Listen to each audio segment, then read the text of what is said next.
Okay, well, as vice chair, it looks like the chair is working to join us right now. We can go ahead and start on the items on the agenda that don't require a quorum and don't require a vote. So we'll skip ahead to some of the announcements. I do see that we have Malik from the Ward 5 Mayor's Office of Community Relations on the line. So I'll go ahead, and the first thing I'll do is call the meeting to order. If we can get all of our commissioners to go ahead and turn your cameras on so that we can see you and hear you. And I'll just do a brief roll call, and then we'll note when Commissioner Lee is able to join us. I'm Commissioner Moore. I'm the Vice Chair of ANC5D, and I represent 5D05. I see that we have with us Commissioner Blacknell from Present. 504, and Commissioner Linehan. I see that we have you on the line for 5D01. You could just note that you're present for the record. Present. Okay. So with that said, Malik, if you're able to join us, and just go ahead and unmute yourself and share whatever announcements and news you have from the mayor's office. Perfect. Good evening, everyone. I have a few updates for you guys who are not familiar with me. My name is Malik Miller. I'm the Ward 5 Mokers for the ANC 5A, 5B, and 5D areas. I have a few updates regarding the census. I encourage all DC residents to please complete the census, the 2020 census. During these unprecedented times, our city is in fight for its life to be able to equitably access federal government resources. There are 3 ways to ensure you and your family get counted. You can complete the census online at 2020census.gov, or you can call 1-844-330-2020. I'll definitely be putting this in the chat so that it can stay there throughout the meeting. New COVID-19 testing insurance requirements. As of August 26, Mayor Bowser announced a new mayor's order that requires insurers to cover COVID-19 testing for asymptomatic people who, 1, work in high-risk settings, 2, are at high risk for complications from COVID-19, 3, have been exposed to a recently diagnosed person. This order covers testing once per week with no cost for the patient and without prior approval from a doctor. The reopen strong. Despite us reopening virtually, we continue to encourage all families to stay on track with vaccinations. DCPS is offering a number of school-based health centers, including Ward 1 Cardoza, Ward 4 Coolidge High School, and Ida B. Wells, MS, as well as Roosevelt High School. In Ward 5, we have Dunbar High School. In Ward 7, it will be Woodson High School and Kelly Miller Middle School. Ward 8, it'll be Anacostia High School and also Ballou High School. Please call your This is school. the interpreter here. Can you repeat the schools for Oh, yes, the I'm interpreter, sorry. please? Thank you. For Ward 1, it will be Cardoza Educational Campus. For Ward 4, it'll be Coolidge High School, Ida B. Wells Middle School, and Roosevelt High School. For Ward 5, it will be Dunbar High School. Ward 7, it will be Woodson High School and Kelly Miller Middle School. In Ward 8, it will be Anacostia High School and Ballou High School. Please, before you go up there, please call your school-based health center to schedule an appointment. In response to COVID-19, I know a lot of neighbors who are battling with mental health, as well as I'm sure the anxiety has increased, as well as stress due to COVID-19.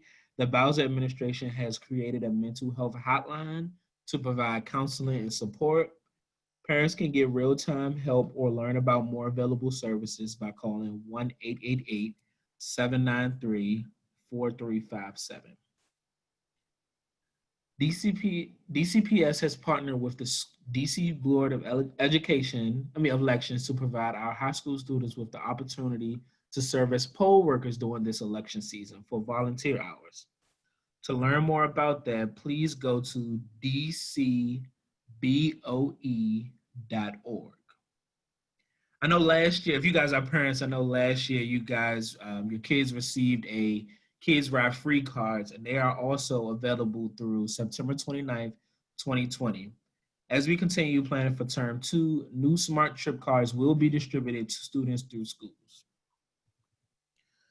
When you guys are going out to get tested during your COVID-19, to get tested for COVID-19, please note if there is a heat emergency, all outdoor testing sites will be closed.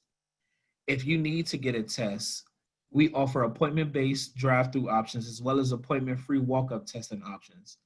To schedule an appointment for drive-through testing, please call 1-855-363-0333. And I'll definitely be putting this in the chat as well, just to let you know.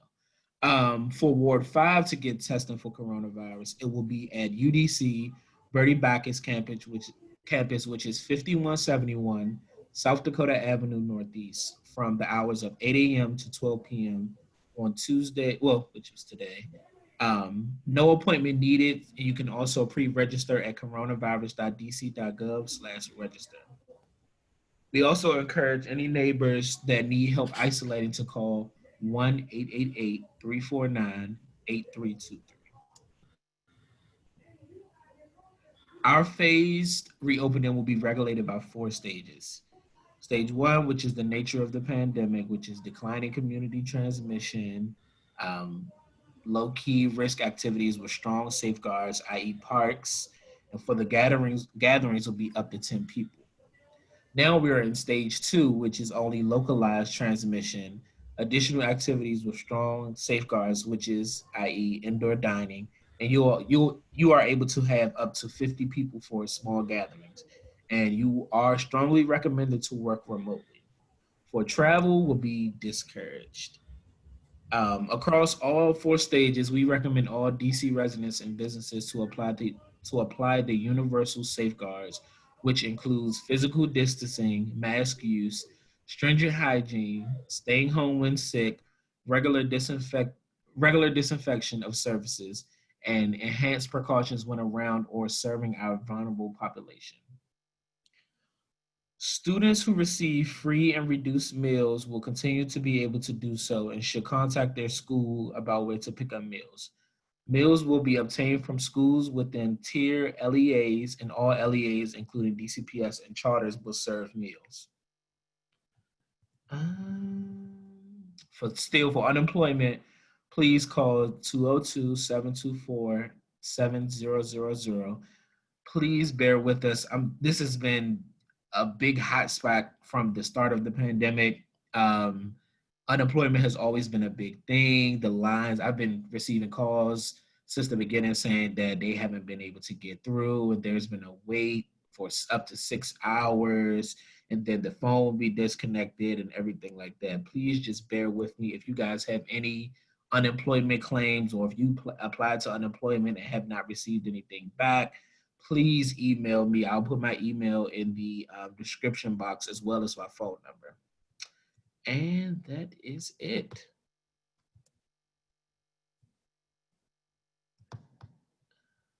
Okay, thanks so much, Malik. I appreciate your updates there. I just want to ask, make sure the audience understands that you can ask questions here. We just ask that if you are on the Zoom app, if you'll press the raise your hand button or type a question in the Q&A field. And that's if you have any questions for Malik from the mayor's office about any of the announcements that he shared with us tonight, or anything else that you're just curious about and think that the mayor's office could offer a response to.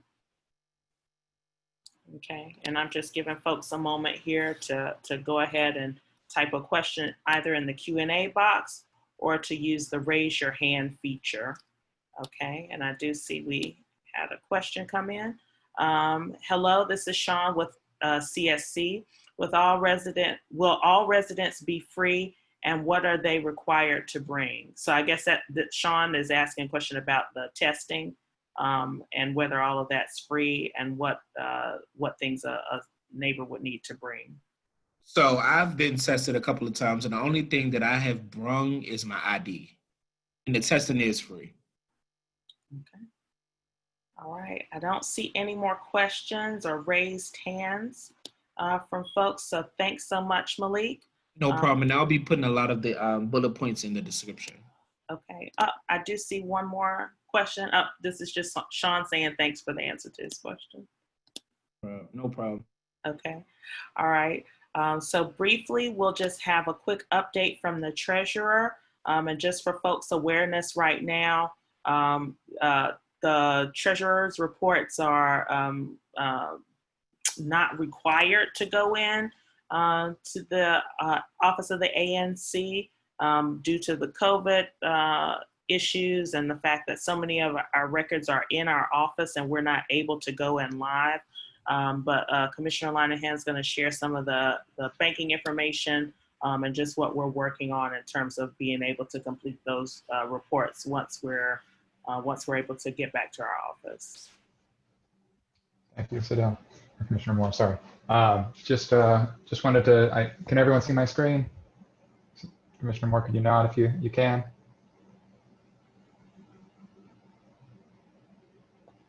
All right. So I am showing you our bank statement here.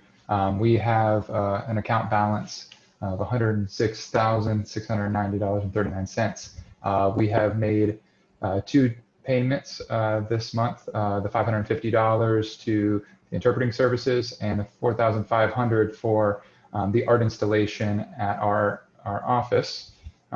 So that is in process and should be completed by the time we get back to the office. So we'll have a nice little gift there waiting for us.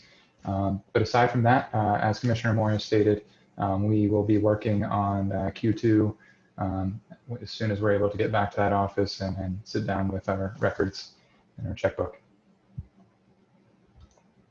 All right, thanks so much. Any questions on the current status of things with ANCs and our treasury? And just a note for folks, obviously that's just the status of things that we've already paid out at this time. So we will have additional expenses based on some of the budget items that we've approved at recent meetings. So we're going to go ahead and move forward and hear from the Office of Neighborhood Safety and Engagement. This has been an office that's been very involved in our community, trying to help us find new and innovative ways of dealing with some of the safety challenges that we face in all the neighborhoods that we represent. So I know a lot of folks have been very eager to hear from them. So go ahead and get your good questions ready from Mr. Duncan. Hello, how you doing? I want to thank you for having me today. Thanks everyone for being in attendance as well. My name is Alfred Duncan and I am the Community Engagement and Communication Coordinator for the Office of Neighborhood Safety and Engagement. I'm going to share my screen. Oh, it says host disabled attendee screen sharing. We can go ahead and make you a co-host. Okay. Okay, so you should be able to share now. Yes, ma'am.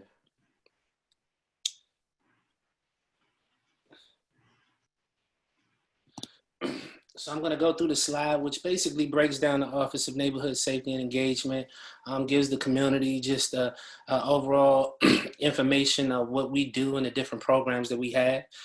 So first, of course, because of, I'm sorry.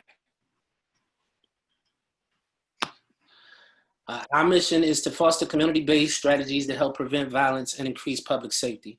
Our strategy is rooted in public health approach to violence prevention, recognizing that reducing crime is not accomplished through law enforcement alone.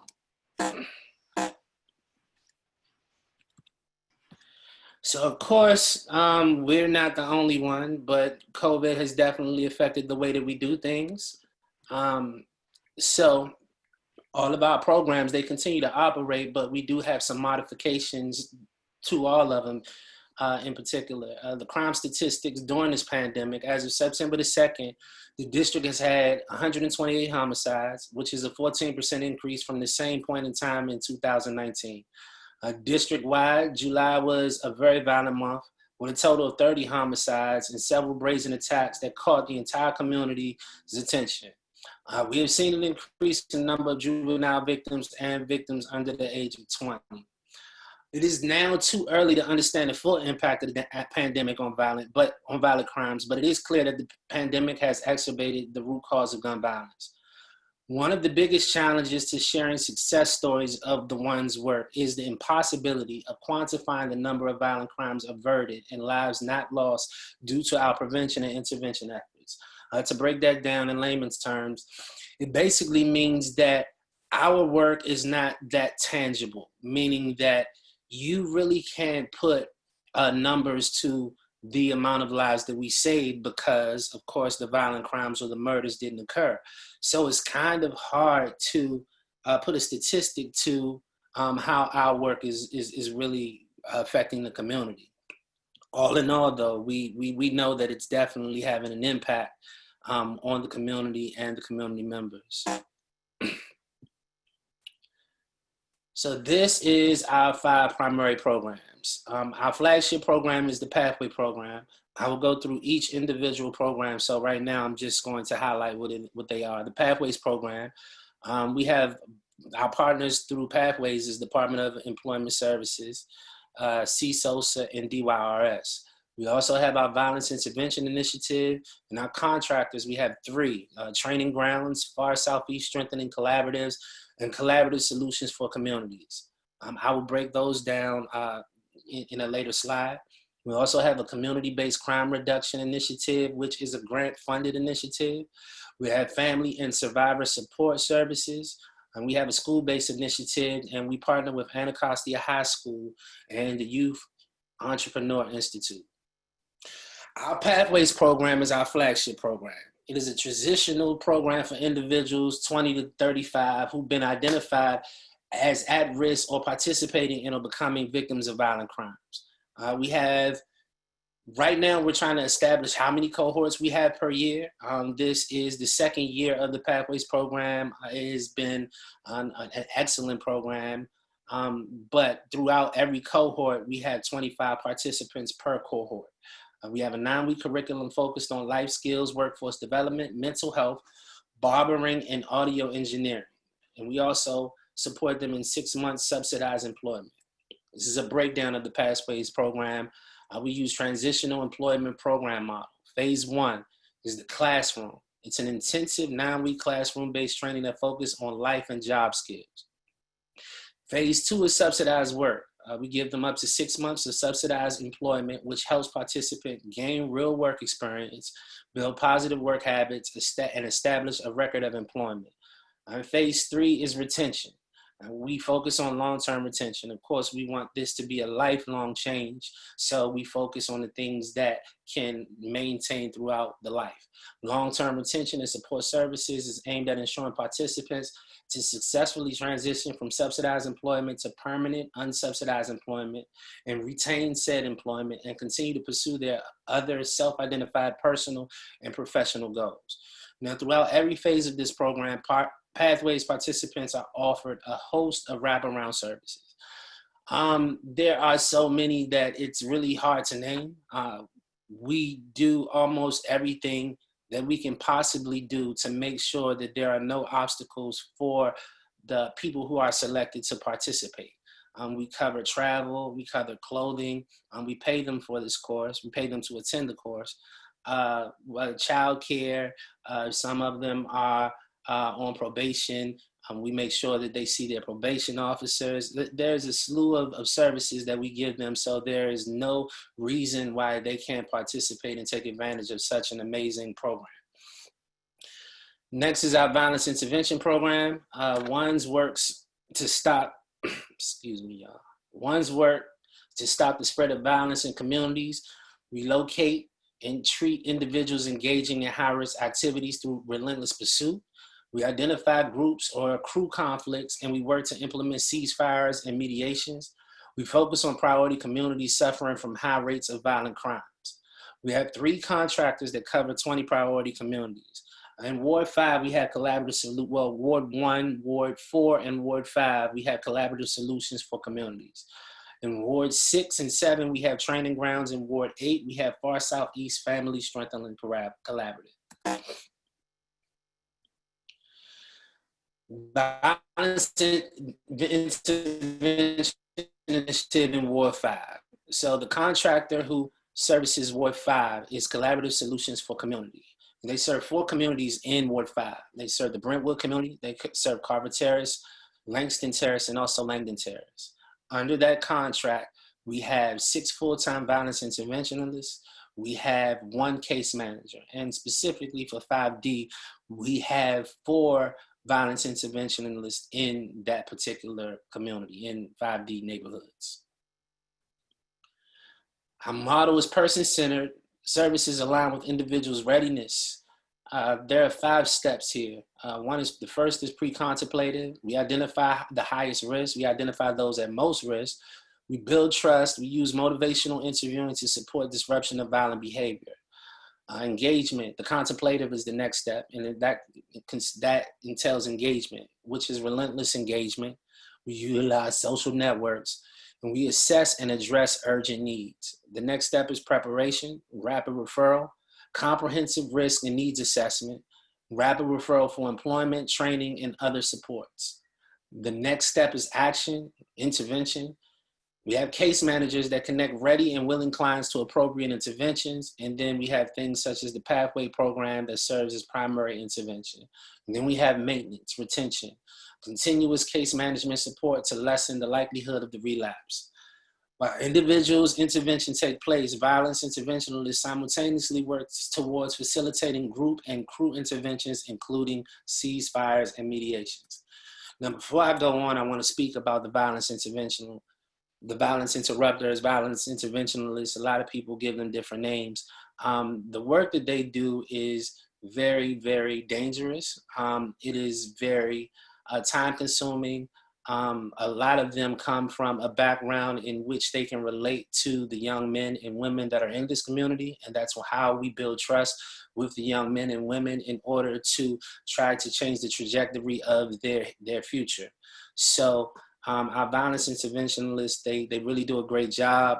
They really are out here putting their lives on the line in order to make change in their community. And a lot of that work is done underneath. If not all of the work is done underneath. It's not done in the spotlight. It's building trust, and building trust doesn't happen with all of the cameras and all of the recognition. It's more so relationships with the VI and the young men and women in the community that they serve. We have a community-based crime reduction initiative. This serves the BUENA VISTA Terrace and Woodland Terrace in Ward 5. It's a grant-based partnership with the Office of Victim Services and Justice Grants. It brings health and wellness services to residents of BVT and Woodland community. Multiple CBOs are contracted to provide services, including Far Southeast, which I explained initially was one of our contractors.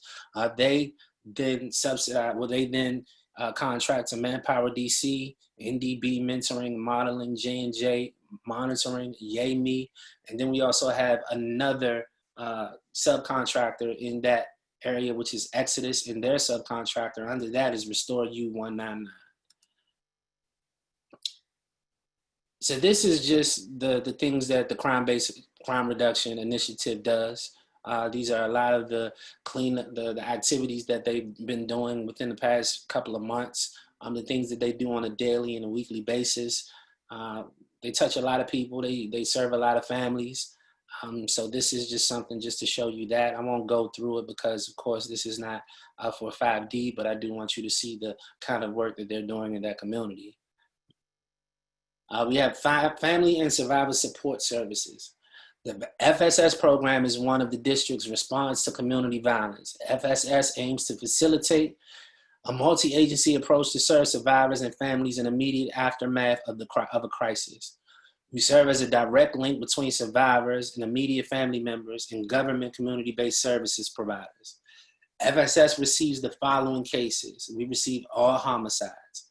We receive all juvenile shootings, stabbings, and assaults. We receive all adult shootings, stabbing, and assaults deemed to be gang or crew related. These are statistics of our serving in Ward 5 to date. The team has received 309 qualifying cases, 35 of which have been in Ward 5. We had 23 adult homicides, 8 adult shootings, 1 adult stabbing, a juvenile homicide, and a juvenile shooting. We have a school-based initiative which started last year. We are looking to expand it because it's been doing so well. There has been talk about expanding it, but the One's Leadership Academy is a school-based initiative that was launched in fall of 2019 in partnership with Anacostia High School. The program operates with 6 full-time staff members working with 35 students. Most of them are returning 12th graders. Goals are to improve the students' ABCs, attendance, behavior, credits, and safety. The program components include action plans and academic mapping, attendance monitoring, safe passage, restorative circles, and community visits. We're proud to report that 5 students that we had in the SBI had honor roll, and 12 successfully graduated from Anacostia High School in the spring of 2020. The majority of the students selected to participate in the pilot year were in credit recovery for at least 1 academic class. Through regular data collection and analysis, the program has observed that participating students have been decreased in the number of excused and unexcused class absences, the number of classes they were failing, and the number of classes for which they were required to attend credit recovery. And ladies and gentlemen, that is it for my presentation. If we have any questions, start firing them away. All right, thanks so much. We do have one question that came through in the chat, or actually a series of questions about how you're handling the support for communities during COVID. And that question came in from Desiree Williams.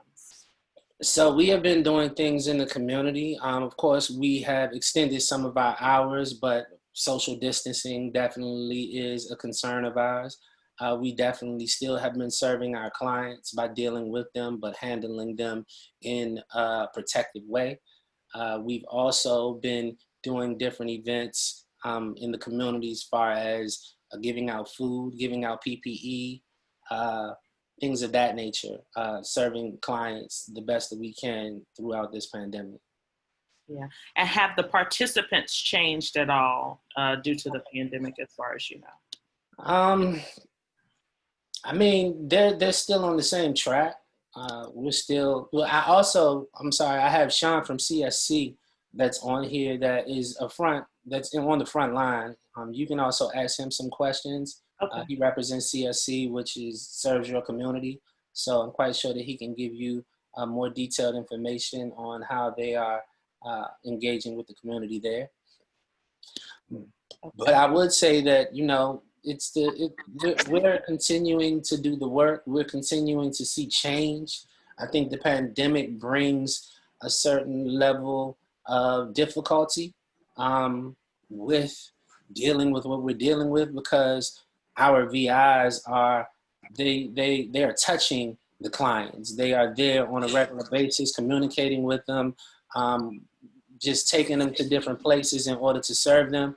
So I'm quite sure that that's an obstacle that is, you know, that kind of, I wouldn't say it slows down the progress, but it's definitely an obstacle that we have to get over in order to help.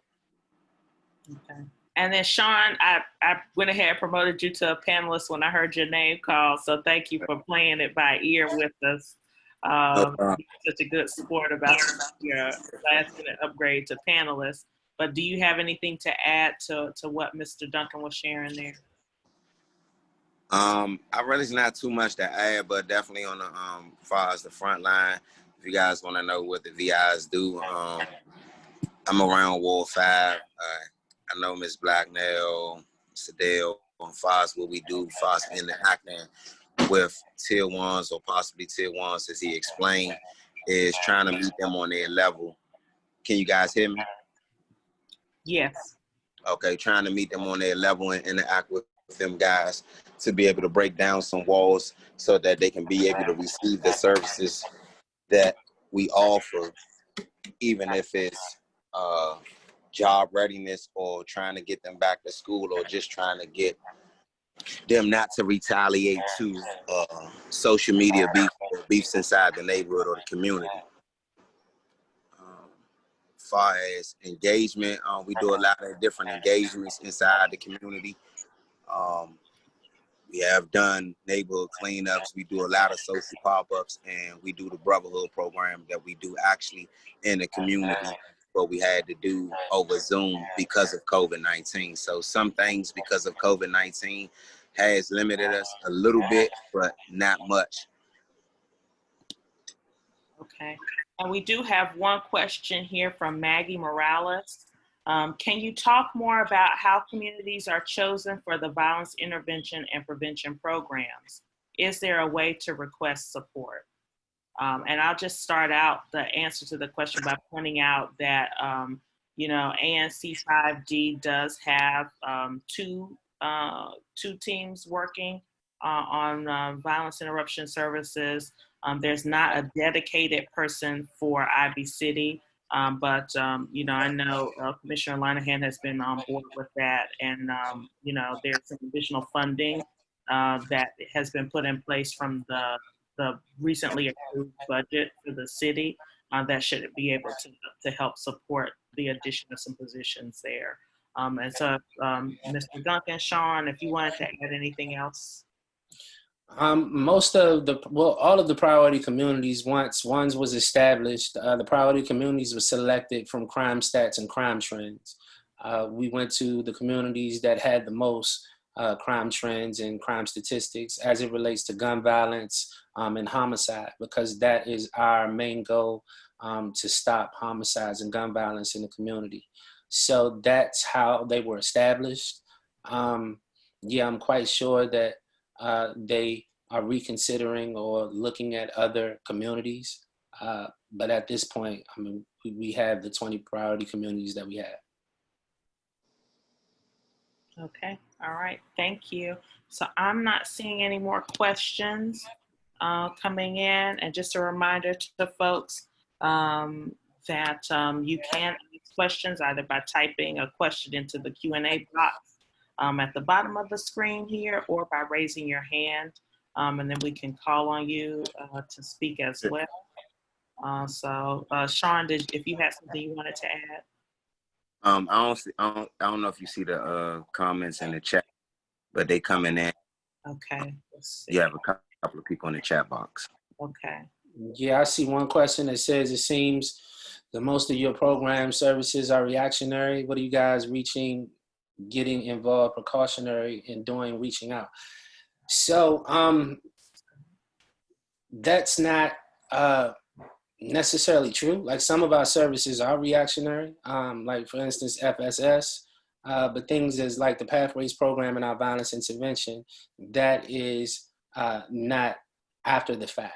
We're trying to reach young men and women prior to them doing anything that could damage their life or damage the life of someone else. And the Pathways program takes at-risk youth and put them in the program to try to change the trajectory of their future. And our violence interventionists go out in the community, and they not only speak to people who are at risk, but people who could potentially be at risk.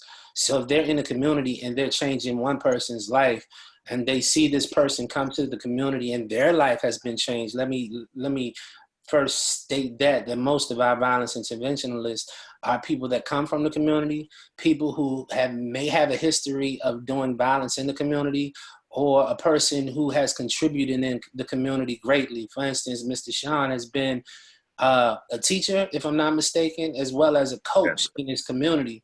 So he's a great person to be a violence interventionalist, because he has the influence and he can go and change lives. So once people see the violence interventionalists in the community and they see the things that they're doing and changing lives, then it's definitely progressive, more so than reactionary. It's definitely proactive. Okay. And I do see another question here in the chat box. And you guys, if you could use the Q&A function instead of the chat function, it helps me keep up with which questions we already answered.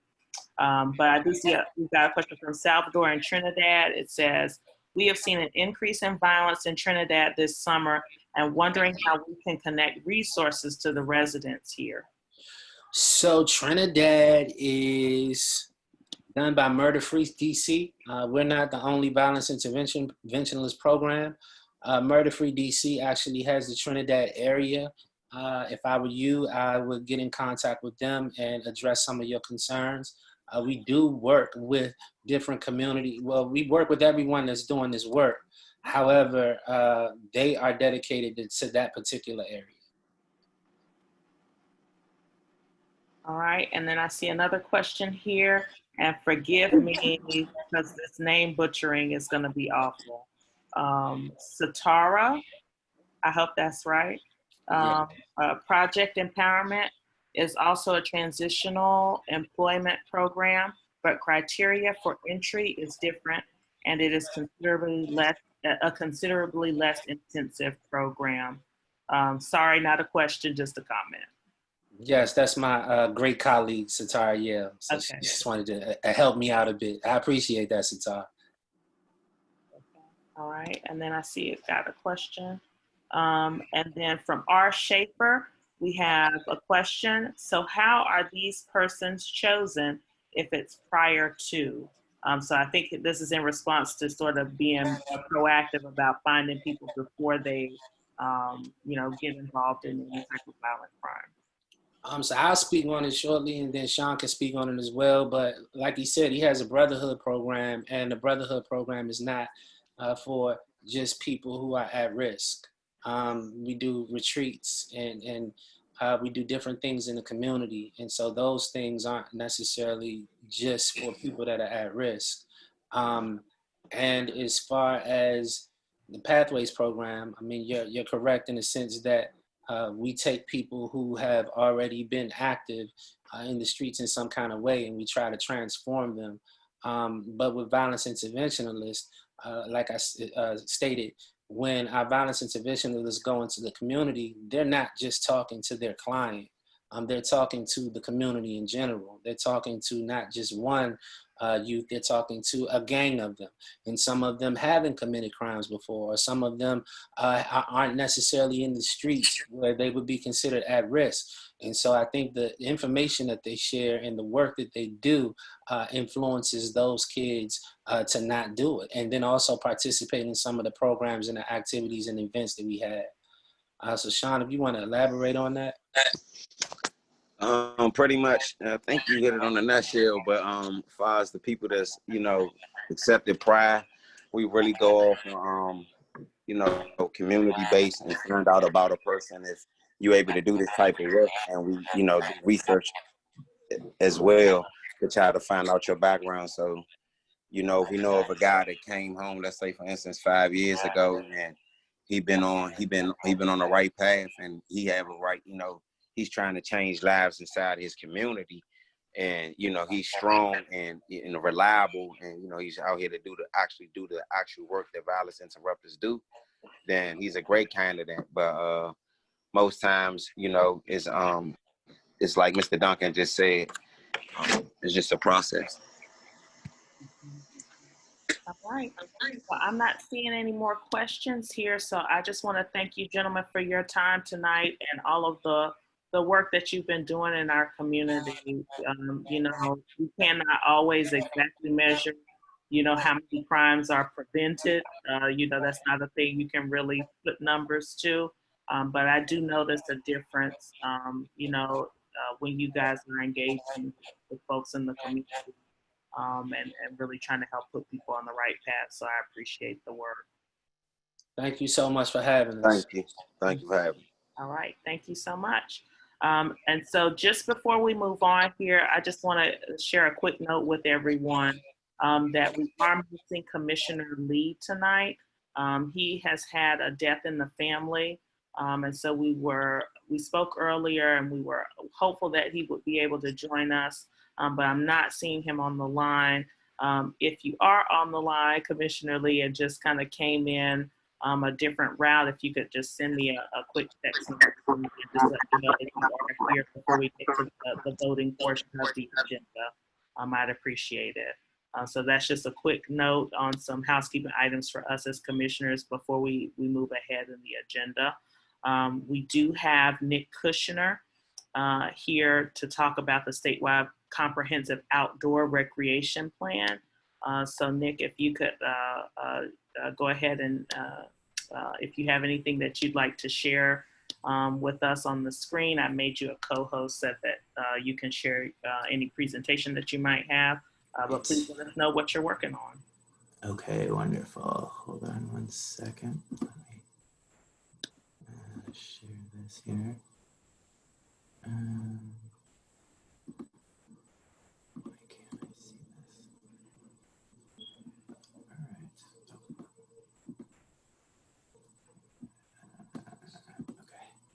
right. Okay. All right. Can you guys all see this? Yes. Great. Okay. Wonderful. Well, thank you, Commissioner, for having me today. My colleague Dulce Naime is also on the line. So if we can if we get into some Q&A, maybe she'll. Okay. All right. Well, we'll go ahead and promote your colleague as well. What did you say their last name was? Naime. It is right here in the second slide. All right. So I just promoted. What is that? Thanks for that. All the great work that the ONE's office does. That was a really great presentation, keeping us safe and helping intervene in violence prevention. Really important work. So I'm here to talk about the District of Columbia statewide comprehensive outdoor recreation plan and our larger Ready to Play master plan for DPR for Parks and Recreation for the future in DC. So my name's Nick Kushner. I'm a community planner and leading up our project for this Ready to Play master plan, as well as what we call the SCORP plan, which is just the acronym for the statewide comprehensive outdoor recreation plan. What is Ready to Play? So I'm going to talk a little bit about just like the broader initiative and then narrow into the SCORP plan, which we have now posted for public comment. So I'll get into what's actually in the SCORP, but want to keep this rather quick so that we can hear from you and any questions and feedback that you might have that we should think about incorporating either into the SCORP or to the larger Ready to Play plan. So the Ready to Play is the plan, and it's also this whole initiative is under the Ready to Play umbrella.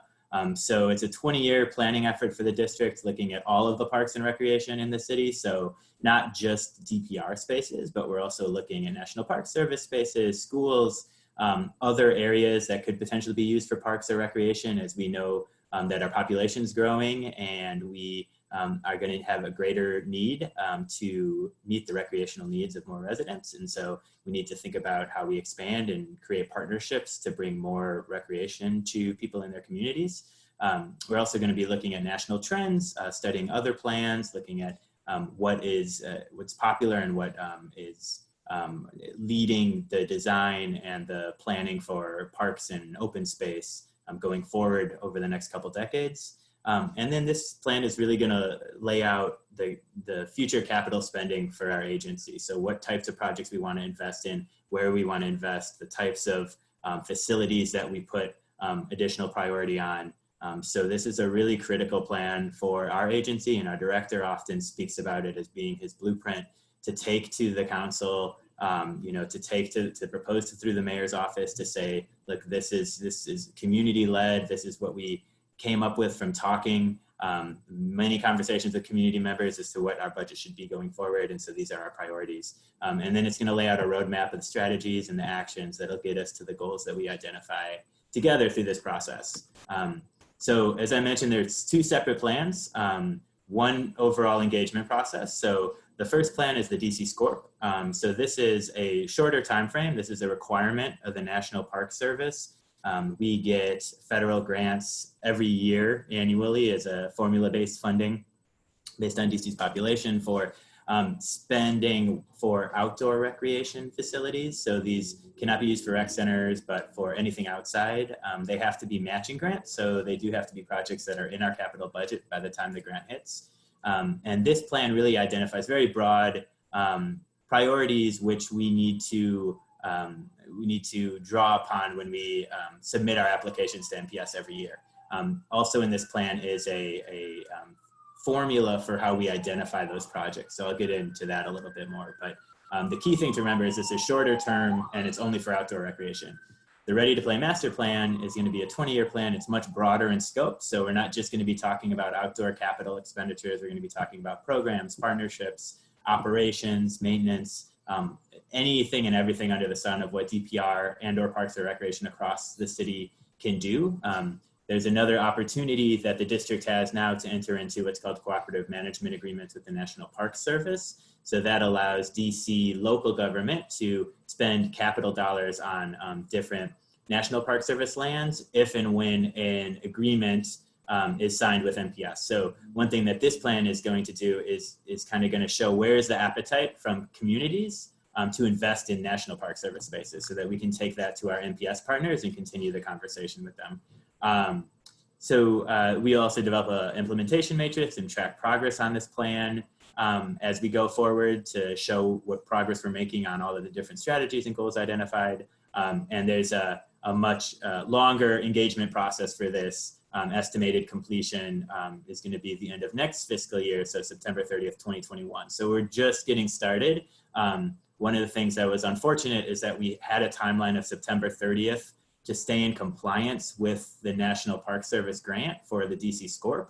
And so we have to continue to meet that timeline. And we realize that the engagement there hasn't been enough time to have robust engagement, but we will be amending that DC SCORP plan. So you can submit amendment any year. So once we finish the Ready to Play Master Plan, we'll amend the SCORP that we submit this year to reflect all those more hashed out priorities that we identify through the Ready to Play plan. So this is just a little bit of what we've done so far. We did some pre-COVID engagement in early February and March. Have launched our website and engaged a bunch of people. We had 7 different kickoff meetings in mid-July. I won't go into that too much. There's a big thing that I just want to focus on is we have a Ready to Play website. So readytoplaydc.com. This has a bunch of different ways to engage in the plan. So if you go to the website, I encourage everyone to check it out. You can register. Most of these activities we're asking that you register first and then engage in the activities so that you can join our mailing list, be alerted for any new updates and activities. And also it tracks different demographic questions so that we know, are we only reaching residents in Ward 2 or Ward 6 or Ward 7? So that we know where to target additional outreach and where the feedback that we're getting is coming from, which is really critical when we're basing decisions off of what we hear from these comments. We need to know that we're reaching a good proportion of the city. And so I'd encourage, again, check that website out. That's the main way throughout this initiative that we're going to be gathering feedback and opinions. And then, as I mentioned, the draft SCORP. So this is out now for public comment on that same website. So it's easy to find if you just go to that Ready to Play link. I've included the direct link to the draft SCORP page here below. There are 8 key priorities that we've identified: resilience and sustainability, access, connectivity and diversity, accessibility and inclusion, health and equity, technology, innovation and education, identity and culture, enhancement and maintenance, collaboration and administration. And so these were identified based on other citywide priorities in existing plans that we've adopted strategies from, based on rec and leisure trends that we've assessed throughout the country, other SCORP plans and other reports that have looked at rec and leisure trends, and also what we've heard through the initial rounds of engagement that we've done. So a couple of the different ones came to the surface in different ways. So we heard a lot in the initial rounds of engagement about the need for additional partnerships, a lot of focus on equity, a lot of focus on access in every neighborhood. So it's a molding of those things that kind of develop these broad priorities. Our thought process now is that we're getting some comments on these 8 priorities that'll go into the SCORP. I think these priorities are a good starting point to continue the conversation for the larger Ready to Play plan, but that we could potentially change, mold, adjust these somewhat, and then end up forming focus groups around these different priorities to dig more in depth into strategies come the fall. So the other part of the SCORP is the open project selection process. So that is as I mentioned, the kind of formula that we've proposed for how projects are identified internally to propose for LWCF. So there's a little bit different for DC, where we don't have municipalities underneath us, like most states do. So they would have counties or municipalities that would submit projects to the state, and the state would assess them. Here, DPR is the agency that submits the applications and actually approves the applications. And so unfortunately, this isn't the type of grant where community groups can just submit their own application to the grant. What we want to do is work more closely with community groups, though, to get ideas of things that people want to see submitted for grants, and then assess those based on this formula. So that's kind of a new process for going through the SCORP this time, to encourage more greater engagement and involvement of the community. So just briefly, the SCORP timeline, we have the public comment out. It's only out, unfortunately, for another few weeks or 2 weeks. So it closes on the 20th, and that's to give us time to make all the edits and changes from any comments that we've heard, finalize the final design to get to the National Park Service.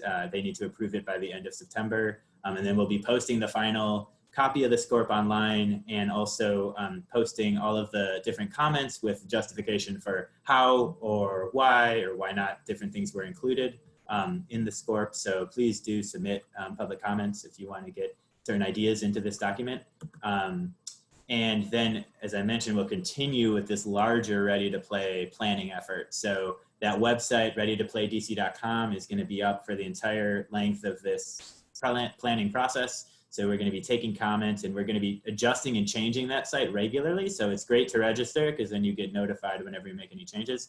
And then this is kind of an updated slide from what we've showed even very recently. So our community engagement is going to look a little bit two-tiered. So we're going to have large public scale meetings, and then we're going to form these working groups that I mentioned around different key priorities that are identified, both from comments we receive on the draft SCORP, and then also additional engagement that we'll be doing in October and early November. Members of those working groups will then work to help us craft out the actual strategies and policies that we then present back in public meetings in multiple iterations. And that's how we'll kind of work through getting to the strategies identified for the plan. And then we'll have plan drafting and a public comment period again in the summer of 2021 before a hopeful final plan completion by September. So, and with that, that's all that I had for presenting. I'm happy to take any questions. I threw some questions up here for you guys to think about, because we'd love to hear more from you about what your priorities. And I know, Commissioner, you mentioned a couple of things in your earlier email, a couple sites, and maybe you'd want to talk more about those. But these are kind of the big, we're thinking really big picture right now. We're trying to organize this plan into the priorities that we want to focus on. And then, as I mentioned, we'll dig in deeper to what each of those priorities mean in actionable strategies. Yeah, with that, I'll turn it over to Q&A and conversation. All right, well, great. Thank you so much. That was very informative. And we did have a discussion about several sites, especially in the Carver-Langston community, that I think could use some additional support and resources. So we do have, right near the golf course for us, some sites that are, playground sites across from the Brown Education Campus that could use some programming. Definitely, there's a very small portion of that that's NPS land before you get to the Arboretum.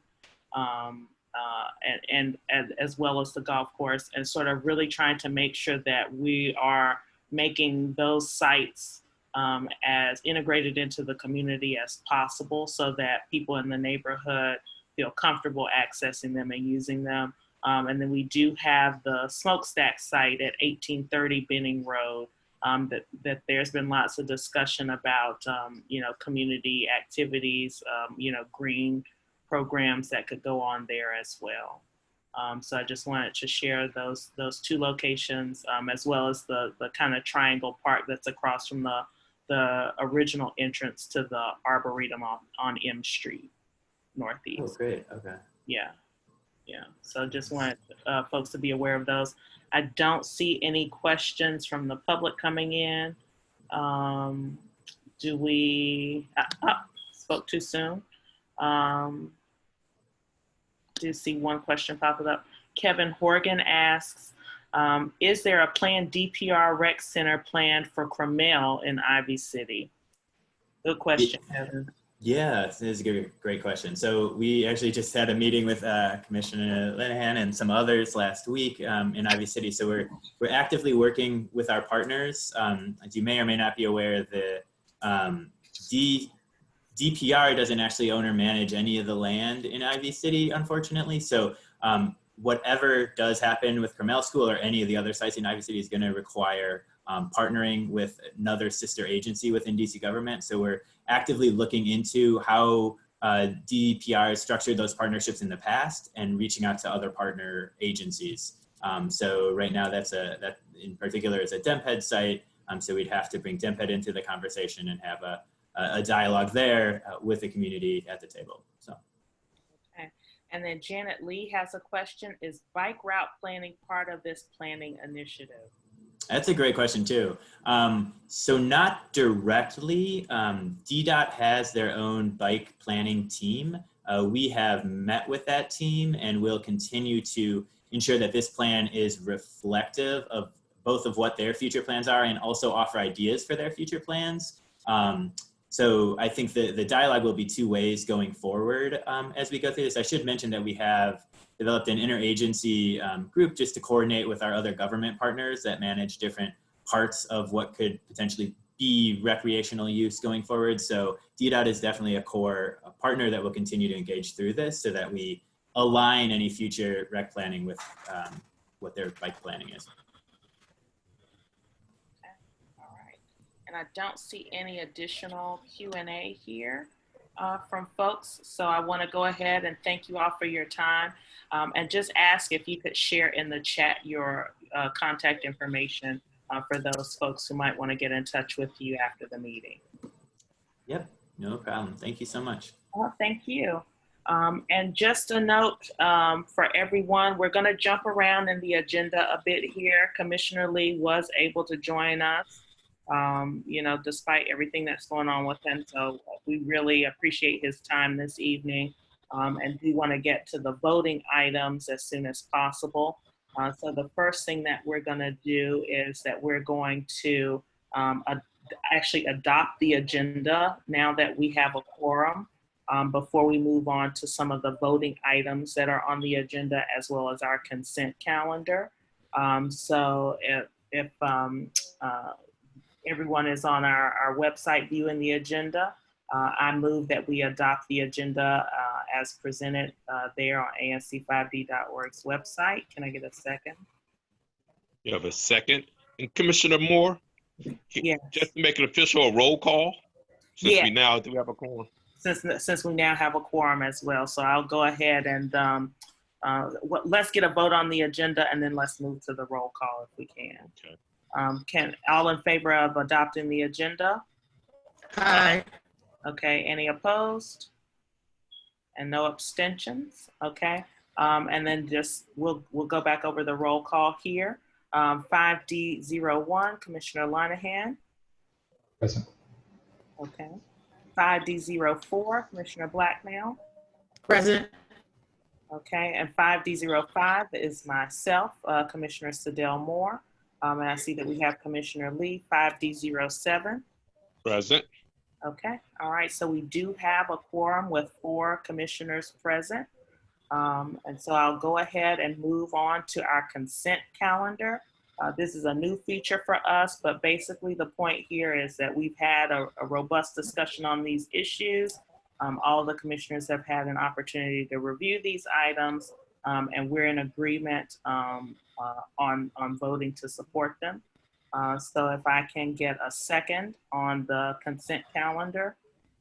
Commissioner, on that, are we removing the Trinidad Avenue? We did. Okay, I'm sorry, I'm just hopping in. Okay. No, but I understand. We did make that change. Okay, so who's second? Somebody second? I'll second it. I thought I heard a second. Okay. You did. I image right now. Okay. So we got a second from Commissioner Blacknell. All those in favor? Aye. Aye. All right. Any opposed? Any abstentions? Okay. So we'll go ahead and move forward to the voting items that we have on the agenda. I just want to, give a little bit of a heads up. Mike Perrine and Sasha, and excuse me for this last name butchering, Burekovich, and Emily Bacher. We're going to move forward to those agenda items after we have a brief discussion on the DC Grassroots Planning Coalition resolution. And so Commissioner Linehan brought this item to my attention. We get a lot of emails, and he, really gave this one a thorough reading. And so are there any thoughts that you wanted to share about this, Commissioner Linehan? I'm going to be supportive, given this is going to strengthen the language and benefit the community. But obviously, the conversation that we had, I will follow your lead as to what you would like to see altered in that, if there are any. So I actually saw the final version that we posted in our, there was some discussion back and forth on some of the ANC listservs. And I saw the final language that we have posted on our agenda for this evening's meeting. And I approve of it with no changes to the language. I will second that. All right. Commissioner Moore did discuss that with me earlier this afternoon, so I'm in support of it also. Even though that's not a vote, so good. Yeah, so I would move that we, if there's no further discussion, support that resolution and sign on with the other ANCs who are in support of this resolution to help strengthen the language around affordable housing in the comprehensive plan. Can I get a second? I'll second. Okay, and then all in favor? Aye. Aye. Okay, any opposed? Any abstentions? Okay, so that passes 4-0-0. I don't see anyone for our next agenda item here to talk about the stipulated license for Balance and Bloom.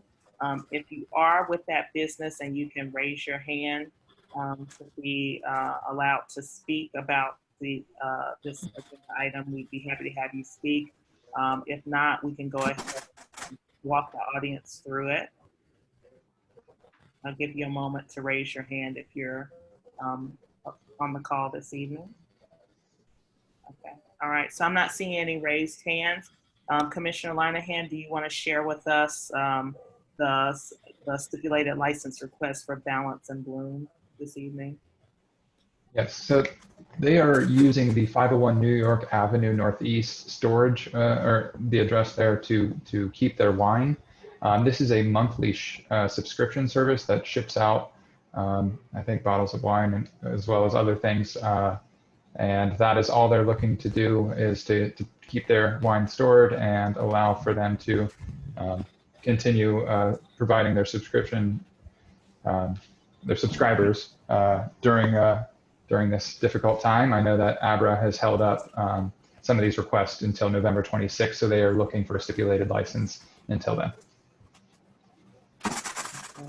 Are you ready to go ahead and take a vote on that? And just to give some background here, we do check the license history so that we're aware if there are any issues, and saw none here. Okay. Commissioner Linehan, did you want to ask for a vote?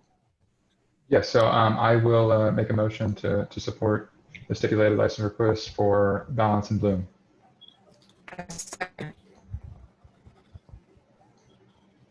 Okay, all right. And then all in favor of supporting the stipulated license? Okay. Any opposed? Any abstentions? Okay, so that passes 4-0-0. Thanks everyone for that. And then I do believe we have Mike Perrine on the line to talk about the 1701 HPUD. And I think I promoted you to a panelist, Mike, so you should be able to. It's my first promotion in 25 years. So right. Thank you. I'm happy to help. Happy to Thank help. you. Thank you for, Yeah, so just a quick reminder for folks, this is a PUD that went through several years ago And so Mike is now with a team that's moving forward on that project. And so he's got an update for us. Yes, thank you very much, and thank you to all the commissioners for allowing us to appear at your meeting tonight. I have a presentation that I forwarded to you earlier today. I don't know if you had a chance to receive it. I did, and if you want to share that, I can go ahead and give you the ability to share. Yeah, I will do that. Yeah, at the outset, I just wanted to be. You got 2 promotions tonight. Now you're a co-host. 2 promotions. I wanted to be respectful of your time because I noticed there was 3 minutes for everybody to speak tonight on the voting items. So I can either go over this quickly or answer any questions you might have, whatever your preference would be. I can go through it fairly quickly. Sure. So I would say don't rush yourself. We'll give you more than the 3 minutes. That's just our voting amount of time for discussion on the vote. So whatever information we need to know to make an accurate decision, please share that with us. Usually that's about 8 minutes and then another 2 minutes for questions for presentation. Okay. So with this property, it was originally developed by Cap City, who filed a zoning application back in December of 2015 for a luxury condominium property, and they were not able to make this work in any sense for the luxury condominiums they originally planned. And Grubb Properties acquired the site in October of 2019, and we are developing the site here locally for Grubb, and we'll be in charge of day-to-day development and construction operations of the site, moving it through the permitting process. And so if any of the commissioners have any questions at all, anytime about this project, you're welcome to reach me on my cell phone number that Commissioner Moore has, and I'd be happy to answer any questions or concerns that you have on the property. Our application for a public space permit has been filed with DDOT. We have met with DDOT in the public development review meeting and reviewed the contents of the application. I submitted a full copy of the application to you, which was really rather cumbersome and had things like the DDOT's bicycle guidelines, and so I omitted that and did a synopsis of the application here, as well as some brief history of the zoning case, and then some actual pages from our 50% construction document set. The posture of the development now is with the PUD that was approved. We are hopeful to file for a building permit in October of this year and start construction in February of 2020. So as I mentioned before, the application was originally filed in December of 2015. Public hearings were held by the Zoning Commission in September, November of 2016. And the site did receive a PUD approval in January of 2017. And that's when it went into limbo for about 2 years. There was an appeal by a neighboring resident who was originally under the supposition that the building, her apartment building owned by MWM Properties, was going to be purchased and developed as part of this. And that did not turn out to be the case, or never was the case actually. And in fall of 2019, the PUD order was affirmed by the DC Circuit Court. Grubb Properties acquired the property from Cap City and met with the Office of Planning, and they urged Grubb to pursue the PUD that was approved in 2017, which is what we've been working on for pretty much the entirety of this year. And so with the original PUD, in case you weren't terribly familiar with it, the crux of the commission's approval of the PUD was that the height, the character, the scale, and the massing of the project offered the kind of high quality development and a mix of residential and retail uses that the Planning Commission desired for the neighborhood, that was consistent with the Benning Road plan and the future character of 8th Street. The public space improvements in particular were new tree boxes on 17th Street. I believe there's 5. There will be 8 new trees planted between 17th and Benning. There will be a new sidewalk on the north side of 8th Street. There'll be flowered plantings on the south side of 8th Street. A wider pedestrian sidewalk on 17th and Benning that was accomplished through a 4-foot setback of the building from the property line. There'll be a new planting strip on 17th Street, There'll be 5 new streetlights at the corner of 17th and Benning, and then we're going to upgrade 2 of the streetlights in the existing alley off of 18th Street to LED fixtures for brighter illumination. And then we will build out and extend the existing public alley, and I can show you the extent of that further in the presentation. And then in addition, as part of the public benefits, we'll have 8% of all the residential floor area dedicated to IZ units. We'll have to have 1/2 of the IZ units reserved for households earning 80% of the average median income, and 1/2 of the IZ units will be reserved for households earning 50% of the average median income. And 50% of all the IZ units have to be 2-bedroom, and 60% of those IZ units reserved for households earning 50% of AMI must be 2-bedroom units. So that's a convoluted way of saying the 2-bedroom units have to be weighted and maximized and dispersed over the 50% AMI units, not the 80% AMI units. Another public benefit is that some of the concerns expressed by the neighboring residents in the original PUD application that traffic could not come in and out of that existing 18th Street alley actually proved to be correct. When we ran the auto turn movements, we discovered with our engineers and DDOT that the alley couldn't support 2-way traffic. And so the residential access was changed from the alley to the existing service access that was originally planned in the PUD. So now, instead of having residential traffic and truck traffic coming in from 2 different directions, you have all traffic coming in from one direction in a manner that will be the least impactful to the neighboring residents. And then as a public benefit, we'll have retail stores that'll face Benning Road and 17th Street. And we're projecting now there should be about 3 retail tenants in there, community retail tenants to serve the neighborhood. And so that's a picture of the building. It's a 10-story building. As you can see, a high-quality architecture with brick masonry facades, architectural panel systems, significant amount of glazing, and then the retail on 17th and Benning. Existing pictures of the site from 8th Street, from Benning, and from 17th. And then this is a site plan improvement. It's not for the stormwater. I put this up here to show you in red. That's the limits of the existing public alley. And so we will build out the remainder of the public alley, which is now just grass and dirt and rocks, so that future homeowners on 8th Street will be able to access this alley in the future if they decide to change the grading or put an underground garage in, whatever they might want to do with their property, they'll be able to access the alley. And then this shows the street trees on 17th, Benning that I mentioned before as well.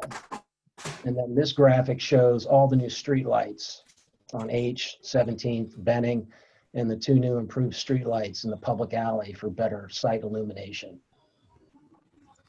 And then here we show you how the traffic, the residential traffic, will come in off of Benning, as well as the truck traffic. And then it was public benefit as well that all the truck turning maneuvers don't take place in the street. They all occur inside the loading dock to minimize any effect on traffic. And this is a shot of the the transformers for the public utilities that Pepco located for us early in the PUD process in the public sidewalk on 8th Street, just given the fact of where their public utility infrastructure for the area was located. And this is a diagram showing the landscaping around these vaults, and then on 8th Street as well, which was a heavy focus with the planning commission, planning department, and the zoning commission when the PUD was approved.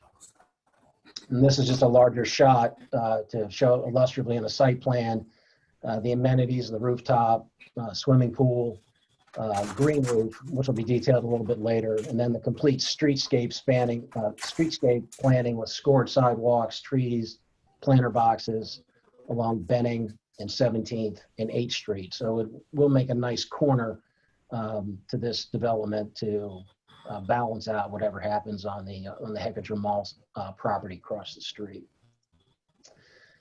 Here are some renderings of the development from our 50% CD set from Benning, looking west, I'm sorry, and then at the corner of Benning and 17th, with the retail here situated at the corner of the building. These are elevations on the east side of the building from the back with the adjacent MWM. This is the 18th Street Alley. I'm sorry, 18th Street Alley is over here. This is actually 8th Street. And then here, looking at the main entrance of the property from 8th Street. This shows to what extent we went to put green roof on every possible square foot of the roof that was possible. We have deep bioretention areas in green, and lighter shrub areas in a lighter green, and we have bioretention facilities throughout the roof to maximize the amount of stormwater that's captured at the development and not discharged to the public stormwater system. Here we show you the retail for the development which is concentrated on Benning and 17th. And then we'll also have a bike room in the property to minimize the amount of single occupant vehicle trips to the property. Grove Properties has a particular emphasis on all its communities for transit-oriented options, in particular bikes. And so there's an actual bike service repair room in this bike room, and it's larger than is even required by DDOT standards. And this is just a larger picture of the bike room. It's going to be in the property. And this is just a larger streetscape and landscape plan for the property that shows you overall street planning and sidewalks for you again. And that is the conclusion of the PDF presentation we prepared for you. I'd be happy to take any questions that anybody might have. Sure. So I just wanted to say thank you for the update on that, and just point out for folks who, might be new to the community or might not have been aware of this. This project has been going on for quite some time. So the approval of this planned unit development, which is what PUD stands for, actually occurred prior to my term in office by several years. So I wanted to point that out for folks. And just ask a quick question on my part from Mike. I did see where public space permit, went through a few days ago, probably about a week ago at this point. And just wanted to get a quick update from you of the status of any additional permit applications going forward now that that's been approved by DDOT. It hasn't quite been approved yet. I understand we're going to be on the September 24th docket, hopefully, barring any complications, and then hopefully expect approval then. The worst case would be October 22nd, the following month. We wanted to have our meeting with the ANC beforehand to have you vote in support prior to DDOT considering the matter at their public hearing on September the 24th. Thereafter, we would look to file for a raised permit for the existing structures, and then file for sheeting and shoring permits and foundation to grade and above grade building permits in October of this year, with a view towards receiving those construction permit approvals in February of next year. Okay, and if you could just talk about what the sidewalk permit means for you guys in terms of sort of starting out the project. So the public space permit application will need to be approved in order for us to do our preliminary site work and install the utility vaults on 8th Street. It's part of the public space for the property. This will also memorialize the service vehicular access to the property from Benning versus the alley, which was in part of the original PUD, and the streetscape plan, trees and sidewalks around the property, so that we can, as the first part of construction, know in fact that the utilities will be coming in electrically from 8th Street, and that we can have the access in off of the property from Benning Road, because that'll be necessary before we can actually get a building permit approved. Okay, all right, well, thank you for that. I just want to point out for folks who are following along on the timing of this at home, the ANC single member district commissioner gets a notice when there are public space permits in your area, and basically it's sort of a runaway train and object if you have an objection. And so I did not register an objection.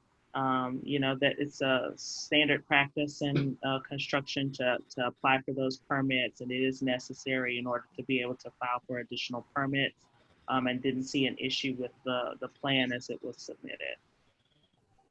Okay. Thank you. Commissioner Moore, I have a comment. Yes, go ahead. I do appreciate what you're doing, sir. When this first came up with Capital City, I was ANC commissioner, and Commissioner Moore, there was a discrepancy on it saying that it wasn't a back alley there. There was a back alley, and I know it was a back alley because I lived 1713 H Street, and I used to run back and forth through that alley. But Capital City said that the Office of Planning didn't have any record of the alley being there. And I appreciate this man doing his research. And I was very pleased when he brought up about the alley. It was also an alley in a small parking lot. It was a liquor store there. It was Lucky 7. They had a small parking lot. Yep. And again, they people used the alley as their parking lot too. So, sir, I'm glad you took time to do your research. Thank you. Thank you. All right. So we do have a lot of questions and comments, and you guys, I'm gonna do my best here, but if you can use the Q&A button instead of the chat button, it makes it easier for me to keep up with whose question I've already gotten to. So the first question / comment comes from Martha Barksdale. Are these condos or apartments? Where are the affordable housing units? So that's a very good question. A detail I skipped over at the very beginning because I've been working on the project for the past 9 months.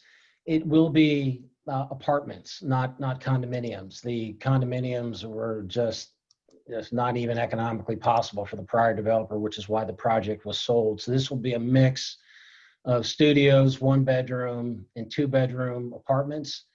The IZ units that have to be provided, again, 8% of all the residential floor area. I believe it equates to about 12 units.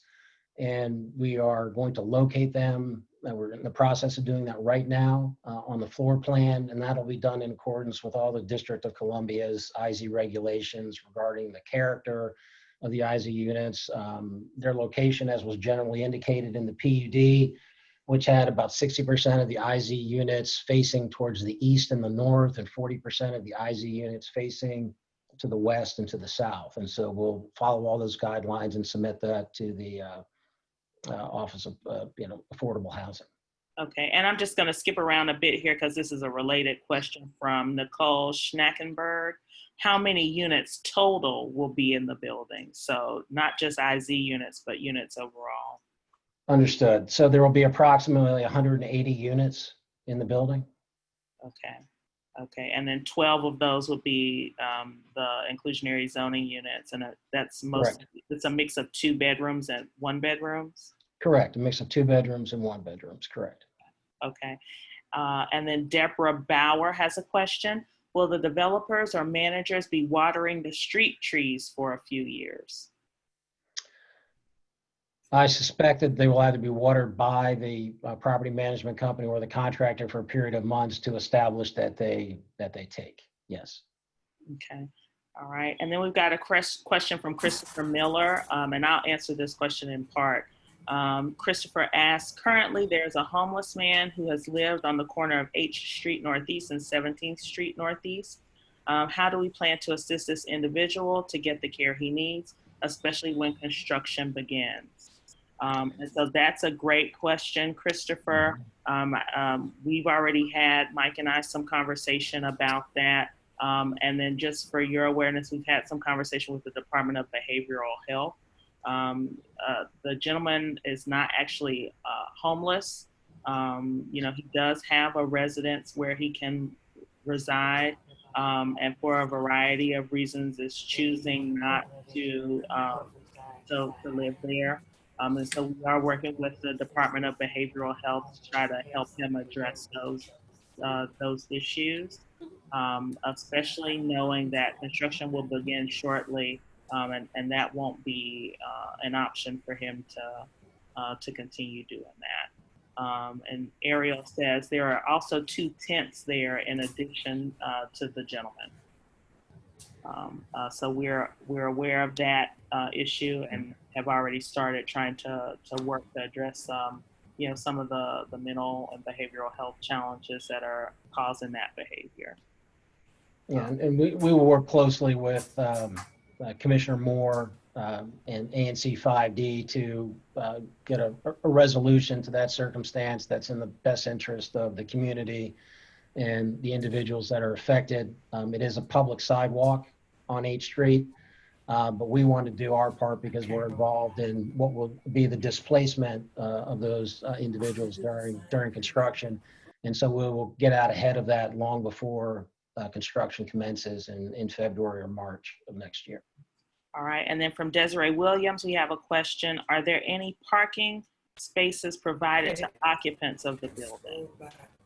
So the short answer is yes, there are 46 parking spaces provided in a 1-story below level garage that's accessed here through the Benning Road entrance. And then other than those 46 spaces that are accessed from Benning for a 1-level underground garage, that will be all the parking provided for the development. The apartment residents will be prohibited in their lease agreement from applying for a public parking permit on adjacent residential streets. Okay, all right. And then Desiree Williams has another question, which is, does this current plan have any roof terrace that's overlooking the privacy of neighboring buildings or their skylights? Well, what we're currently planning now for the roof terrace that's on the 10th floor, I think is going to be so high up. And with the limits of them being able to walk to the edge of the roof, that it's not going to be a situation where they can actually look down from the roof over the edge of the building to be able to see what's going on beneath them. They'll just be too far back on the roof. You can see here the pavers of the roof versus the landscaping. For them to really be able to impact the privacy of the adjacent properties. The windows, frankly, in the units would be an issue before the roof ever was. Okay, all right. And then Commissioner Lee, you've got your hand raised here. Did you have a question? Yes, and also saw the same question in the Q&A about increasing the number of IZ units in relationship to the total units of the building. It seems low, as one of our neighbors is stating also in the Q&A. Just would like to hear an answer to that also. Yeah, so the 8% floor area for the IZ requirement was something that we inherited under the PUD. And as I mentioned before, the Cap City, who had intended to develop it for condominiums, just couldn't make the numbers work at all with condominium sales numbers, IZ unit requirements, and the high quality and the character of construction of the building, which is really exceptional. So the 11,000 plus square feet of floor area for IZ units and 8% of total residential floor area for a project of this size was all that could really be underwritten. If this was a 360 unit project and was of larger scale, then I think that would have been a different question, frankly. Okay. So Christopher Miller asks, are there any plans to create permit parking on 8th Street Northeast between 17th and 18th Street Northeast? And so I'll answer this question in part, which is that yes, there are plans in the works for residential permit parking on 8th Street. The other issue here, and Mike can speak to this, is the fact that as part of this PUD, the residents won't be able to apply for residential permit parking on the streets. They'll be using the parking for the building, for the property. Correct, or mass transportation or biking or whatnot. The fact that this project was located next to the 8th Street. I'm sorry, Mike, we can't hear you. Oh, I'm sorry. The fact that the project was located near the 8th Street trolley line was significant in the number of spaces that were programmed. Yeah, okay, thank you. And then Ariel asks, how will construction impact traffic on Benning Road, 8th Street Northeast, and 17th Street Northeast? So there should be limited impacts in terms of construction on Benning. I don't think we're going to get the street closure permit for Benning Road for any particular significant period of time.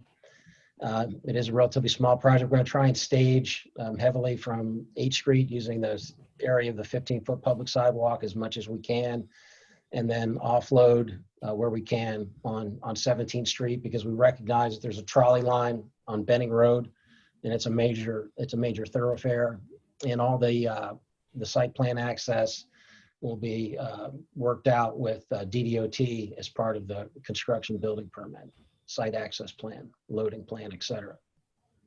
Okay, all right, and this is gonna have to be the last question / comment, and this is from Zach Hoffman. So his comment is, there's always room for more IZ units. And it would, yes, it would truly give me nothing but great pleasure if we could put in 20% IZ units in this project. And it's 180 units, unfortunately. And it is incredibly, articulate facade. The floor plate is not efficient. And this is one of the highest cost per unit projects just because of its small size that we're dealing with. As a matter of fact, we were $7 million over budget just a few months ago. And so we're really still struggling to make this go forward. So if we had a larger scale project, it's so much easier to put in IZ units, a larger percentage of IZ units, because your elevators serve a larger number of units, your parking garage is a finite number, your amenity space serves a larger number of units, and it's nice when you have a 250 unit project, you could go to an 11% or 12% IZ unit requirement and just not miss anything. It's just very hard to do with a smaller project. Yeah, and I just point out here that I'm definitely very interested in seeing additional inclusionary zoning, especially on all of these lots on Benning Road, and so that's part of the zoning case that our commission has put forward coming up in the next couple of weeks as well. I think this is something that basically both parties here on the call tonight are inheriting. So the PUD process was completed under a previous commissioner and with a previous developer, and then that property was sold. But I think this is a fantastic example of why elections matter. And so we have to continue to have these conversations as a community about what is the smartest way for us to use our land as a community to serve our needs and to move forward in an intelligent way as we continue to develop. Okay. All right. Well, thanks so much, Mike. And just for those of you following along at home, who are unclear why this was in the voting item section, it was a voting item because of the public space permit. That deadline has passed, and we did meet that just prior to this meeting, but I had no objections. So we don't necessarily need to vote, but I just wanted people to be aware of how that permitting process works. Okay. All right. Thanks so much, Mike. Thank you. Okay. We're going to go ahead and move forward and try to wrap up the rest of our voting items pretty quickly here. We have Trisha Craddock on the line to talk to us about 1635 Trinidad Avenue. And then Emily Bacher, I see you here as well. I'm going to go ahead and promote you so that you can participate too. Not me. Okay. And Emily, I think you're rejoining us as a panelist. Do you have anything that you need to share with us? Emily, if you're talking, we cannot hear or see you. Okay, can you hear me now? Yes. Great. And then I'll need to share my screen. You're now a co-host, so you have the ability to do that. Awesome. I can also do this. Yep. I'm here. I'm real. Okay. Let me share screen. Okay. So I'm making a presentation on behalf of the developer for this property. My name is Emily Bacher. I am with the architecture firm. Also on the line is Michael Cross with the architecture firm. And I believe the developers, Trisha and Brian, are also on the line. So we should be able to answer any questions that anybody might have between the four of us.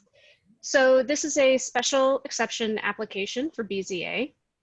We are looking to for a special exception from subtitle U, section 320.2, to convert an existing row house into a 3-unit condo building. As part of that, we're asking to waive the architectural rooftop requirement for this zone. And we're also asking for a special exception to subtitle E, section 207.1, so that we can eliminate an existing conforming side yard in order to take up the whole width of the lot. So the site is here, kind of almost at the corner of Trinidad and Meigs Place, in pretty close to Mount Olivet, close to Queen Street, kind of right in the center of Trinidad. Here are a couple photos of the house as it exists right now.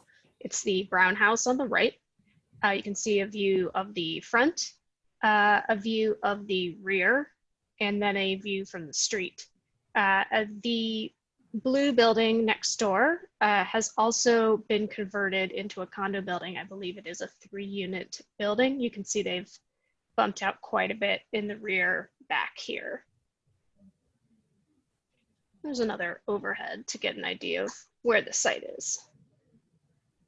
So the existing site plan, looking at it from above, you have our building, 2-story over cellar, a single family attached to a condo building, and then there's kind of this lot on the other side belongs to this building. So it's kind of all one, it's 2 separate lots, but it's all one address. And then the proposed site plan is to basically fill the full width of the lot, and then go back the permitted 10 feet past where the condo building on the left has gone back, and add 2 parking spaces in the rear. Currently you can kind of pull your car up, but it's just grass. So there are no official sort of parking spaces back there. And then the entry to the building will be kind of similar. One thing to note is that we are working with the neighbor who owns this building and owns this property to get an easement to allow us to do some windows on the side of this building. So that's going to be part of our permit application as well. Existing building demolition drawings probably aren't super helpful.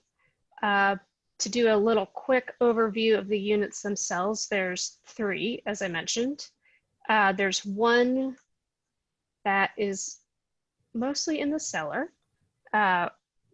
You would enter through the front. You have your kitchen, living, dining toward the front, study, a family room, and a large bedroom in the rear.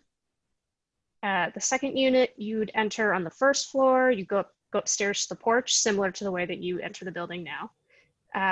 You go up to the porch, enter into a living, dining, kitchen area, 2 bedrooms in the rear in this unit.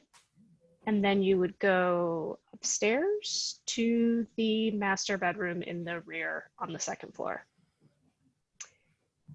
Last unit, unit 3, again, entering up the stairs through the door on the left. You go straight up a set of stairs to the second floor where you have your living, kitchen, etc.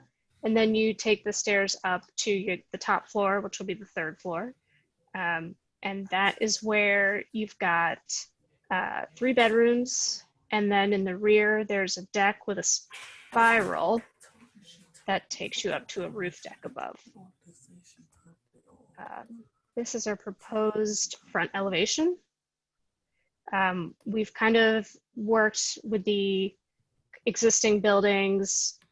We've had to remove a lot of the existing building to make it work, but we were able to kind of like look at the style of the existing building and of the attached building to kind of echo it in making sure that the building, while larger, still fits and is, it fits in with the rest of the neighborhood. The rear elevation is here, will be a lot less visible, will be visible from the alley, but it would not be visible from the street. And then side elevation, you would probably get some views of this from the street if you're going down Trinidad Avenue, southish, southwestish. This is an existing sort of 3D view, so you can see you've got these two buildings, and then this is the proposed. Our proposed building is on the right, and the existing building is on the left. And that's an overview of the project. So happy to answer any questions or concerns, thoughts anybody has. So I do see one question that we've got in the Q&A box here from Jessica Martinez. And I think this is as you were going through some of those slides, as to whether the photo, the person included in one of the images was a neighbor who was photographed without their permission. The photos of the houses. And she says she's a concerned resident of Queen Street. Okay. This photo, actually, that is a UPS carrier. Okay. All right. Dropping off a package. Yep. Okay, thank you. And then Commissioner Lee, I saw you unmute. Did you have some comments to share with us as our only remaining commissioner from Trinidad? Yes, you stated you were working with a neighbor to the right. Have you received, where on that process? Have you communicated them to agreement, or still communicating with her? We have an agreement. I may have to ask Trisha or Brian to weigh in on the exact status. I believe that currently they're trying to organize getting lenders to sign as well, because lenders are part of the process, and that just takes a little bit of organization. But I do know that they have definitely a verbal from the neighbor.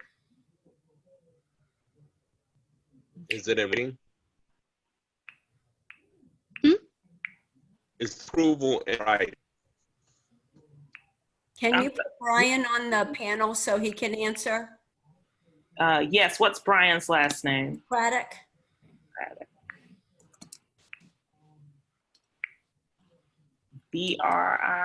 I'm just seeing BRIAN, so I'm assuming that's the right Brian. No, CRADDOCK. It's the same last name as I'm not seeing a last name at all. So I'm assuming Brian that was just promoted. Are you the correct Brian?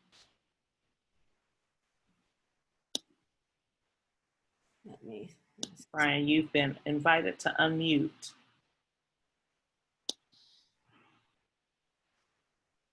I believe I am unmuted now. Okay, yes. Yeah, so we currently have a verbal agreement with a neighbor. There's 2 things that they're working on right now. They wanted to send it to their attorney to make sure that they said everything was fine and were agreeable. And then they're also, as Emily said, working with their lenders to get it signed as well. Okay. All right. And then just a question here from Desiree Williams. And this will have to be our last question before we vote, just so we can stay on schedule. We are losing a bit of greenery in this project. How are we maintaining sustainability in our community with the maximizing of heightening buildings and the removal of trees and greenery?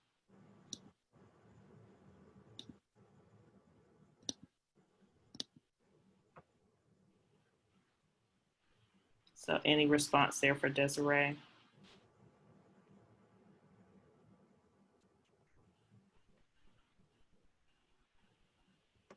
If there is someone speaking, you are on mute. I apologize. I had some audio issues. Okay. Could you summarize the question real quick? Sure. So Desiree's question was about the loss of green space. Mhm. She's wanted to know, what are we doing to preserve some greenery in the neighborhood? That's a noticeable concern.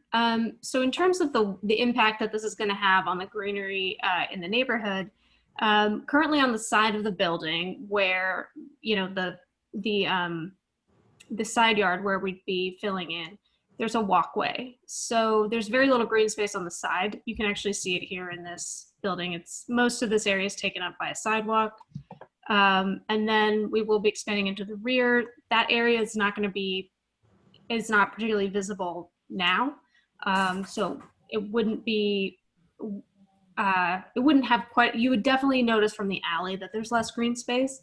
But sort of most people going up and down Trinidad would not notice that change.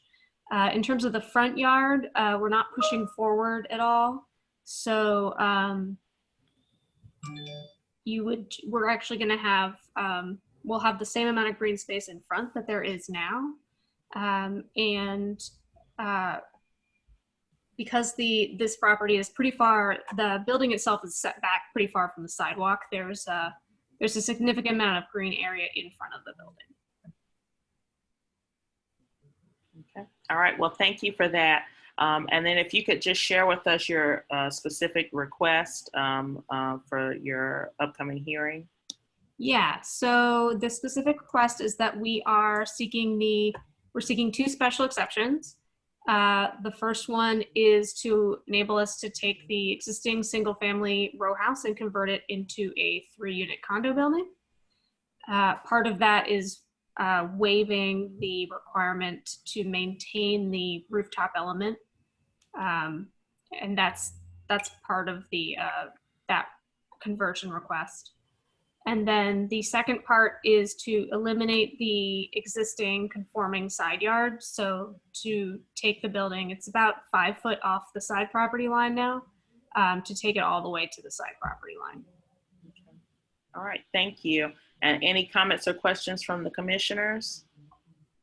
Yes, I think it would be just premature for us to vote without knowing what the adjacent neighbor, and also they achieved a 3-unit condominium without the height requirement, without the height difference in the connecting building. So they are the two buildings that would keep some consistency. The building to the left are going south on Trinidad. That was an empty lot, and that's a flat front condominium that doesn't match in the neighborhood. So it really, I like to continue with the consistency in those 4 special homes that are large and on large lots. They're actually the envy of the neighborhood because like you say, it's on 2 lots. So I couldn't support it without knowing the neighbor has found out everything they want to do. Since they did request an attorney, I think it'd be premature for us to go and vote it without having that full agreement in writing and knowing what the neighbor wants to do. Okay. All right. So would you like to move to table? And we could. Yes, I would like to move the table till we have full agreement. Okay. All right. So any second for Commissioner Lee's motion? Of the commissioners, Commissioner Blacknell, Commissioner Linehan? Well, I second. All in favor? Aye. Aye. Okay. Any opposed? Any abstentions?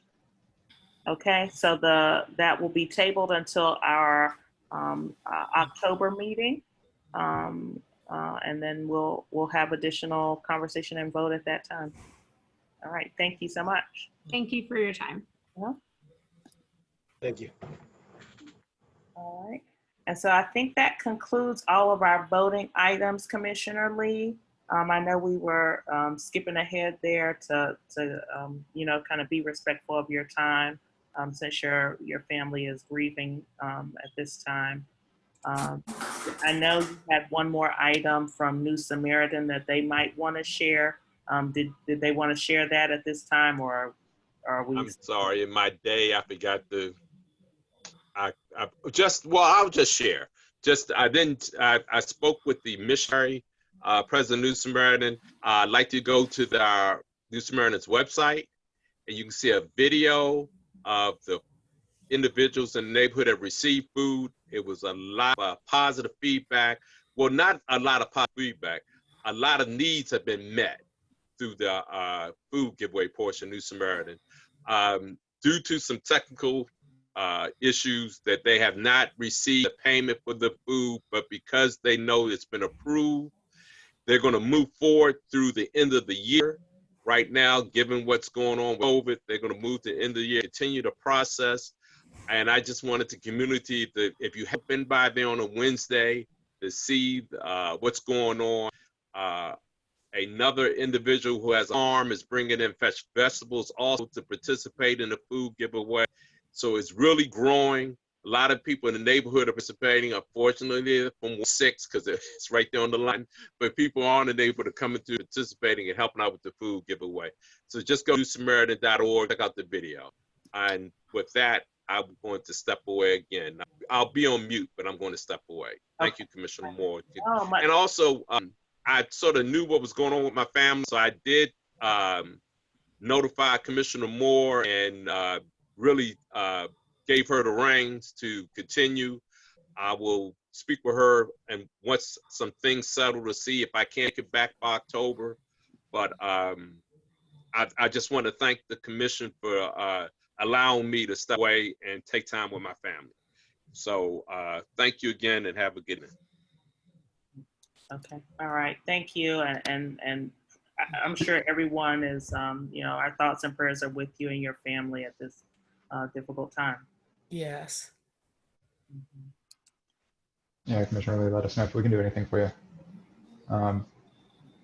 And Commissioner Moore, just to bring it up, the Cotton and Reed Sidewalk Cafe, I think that might need a vote as well. So that is on our consent calendar. So they received a vote in support. So they should be good to go. Okay. Yeah, and same thing for 1121 Morse. I saw a question there. And just, you know, something new for us. So just for folks who are not familiar there, the consent calendar is really sort of, here are some items we've already discussed, or here's some routine business. And we're going to do one vote in order to save time in support of all of those action items. So just to give people a heads up who are presenters, I do have Spin Scooter on the schedule as a requested presentation, but I don't see anyone on the line from Spin Scooter. So if you could raise your hand or post a note in the chat to let us know that you're here, that would be helpful. In the meantime, we're going to go ahead and move forward with Ms. LaQuavia Alston from an Indivisible Art Collective, because I know that she is on the line. And so if there's anything that you'd like to share, we're going to go ahead and make you a co-host as well, so that you can share your screen with us and just present about some of the really fantastic work that you're looking forward to doing in our community. Awesome, thank you so much. Again, I'm LaQuavia Alston. I am representing an Indivisible Art Collective, and I am the executive director. We're located in the Trinidad neighborhood, so we're 5D01. And I wanted to introduce you to our proposal about organizing the programming for some of the parks and gardens in the neighborhood. So I'm gonna share a presentation.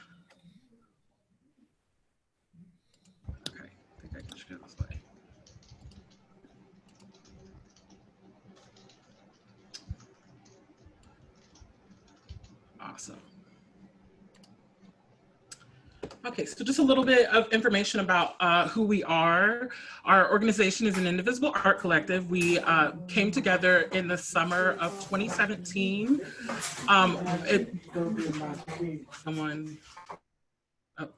Awesome. So after coming together as socially conscious artists who are passionate about cultivating and continuing a diverse arts community in DC, we brought together our group of storytellers, artists, poets, musicians, artisans, and creative souls. It was founded by myself, Carolina Merkins, and Maria Miller. Our mission is to bring together creatives, socially engaged individuals, and businesses alike that value investing in arts education, community building, intercultural exchange, and neighborhood equity. We're really big on neighborhood appreciation. We love where we are. Trinidad personally is actually a part of my family's great migration story. So it's been in our family for about 60, 70 years. But we value individual creative growth, interpersonal artistic connections, and fostering an open dialogue for resistance through storytelling. Our events seek to bring together the community and raise voices of marginalized people of color, women, and queer identifying artists. I've attached some photos of past events that we've had. We have various partnerships with businesses in the DC area. One in particular is Right Proper Brewing Company. They have allowed us to host events in their spaces, and they've supported in other ways. And as you can tell, our events are basically an integration of the arts. We integrate storytelling, music, visual arts, poetry. We've also worked with Union Stage and curated a winter arts market there. So these are some examples of the things that we'd like to bring into the neighborhood, in particular, the park and garden locations. Here are other.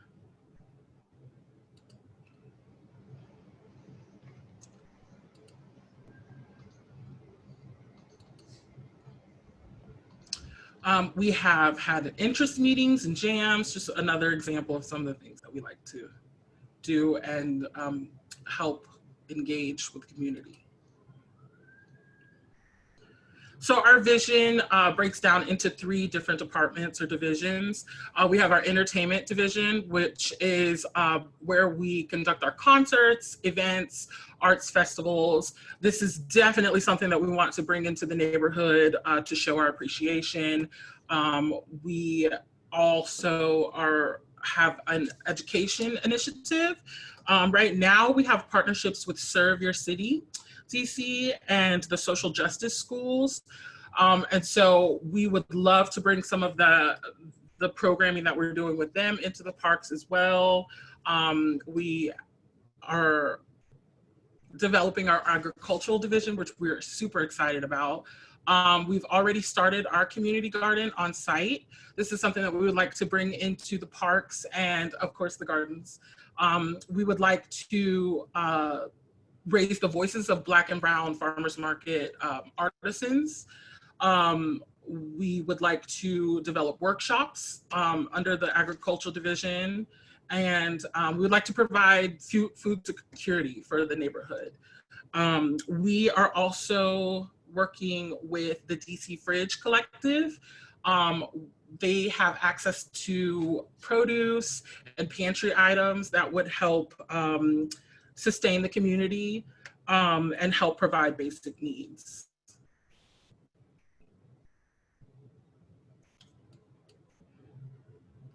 This is the breakdown of our agricultural division. We plan to have multiple sites, and I can specify later which sites we have our eyes on. We definitely want to host workshops with planting, harvesting, constructing plant boxes, which is something that we do on site, our compost initiative as well. And again, we want to raise the voices of Black and Brown farmers market artisans and vendors. We'd like to provide local produce. local vendors, we'd like to give them the space. And then entertainment, of course, would be a part of those events. We would like to have a regular farmers market series. So these are some of the examples of our composting initiative. Again, constructed on site. These are things that we'd like to bring into the parks and gardens. These are some examples of the planters that we've constructed.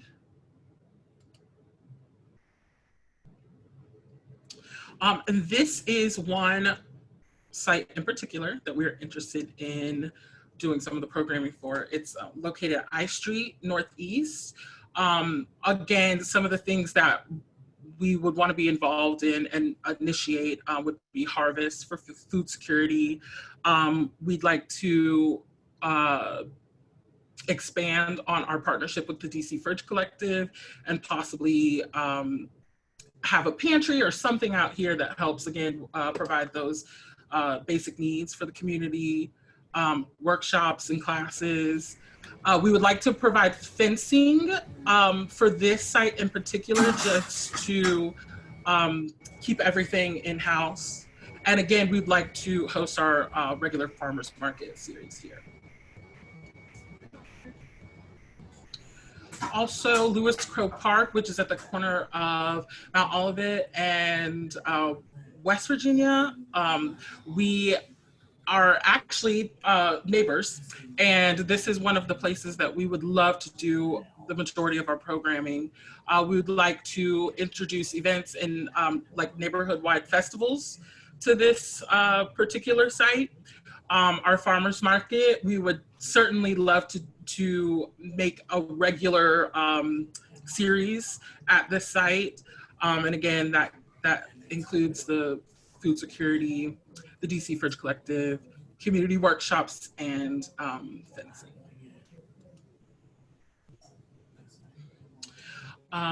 Thank you so much for your time. I will leave our contact information here, maybe. I think that one.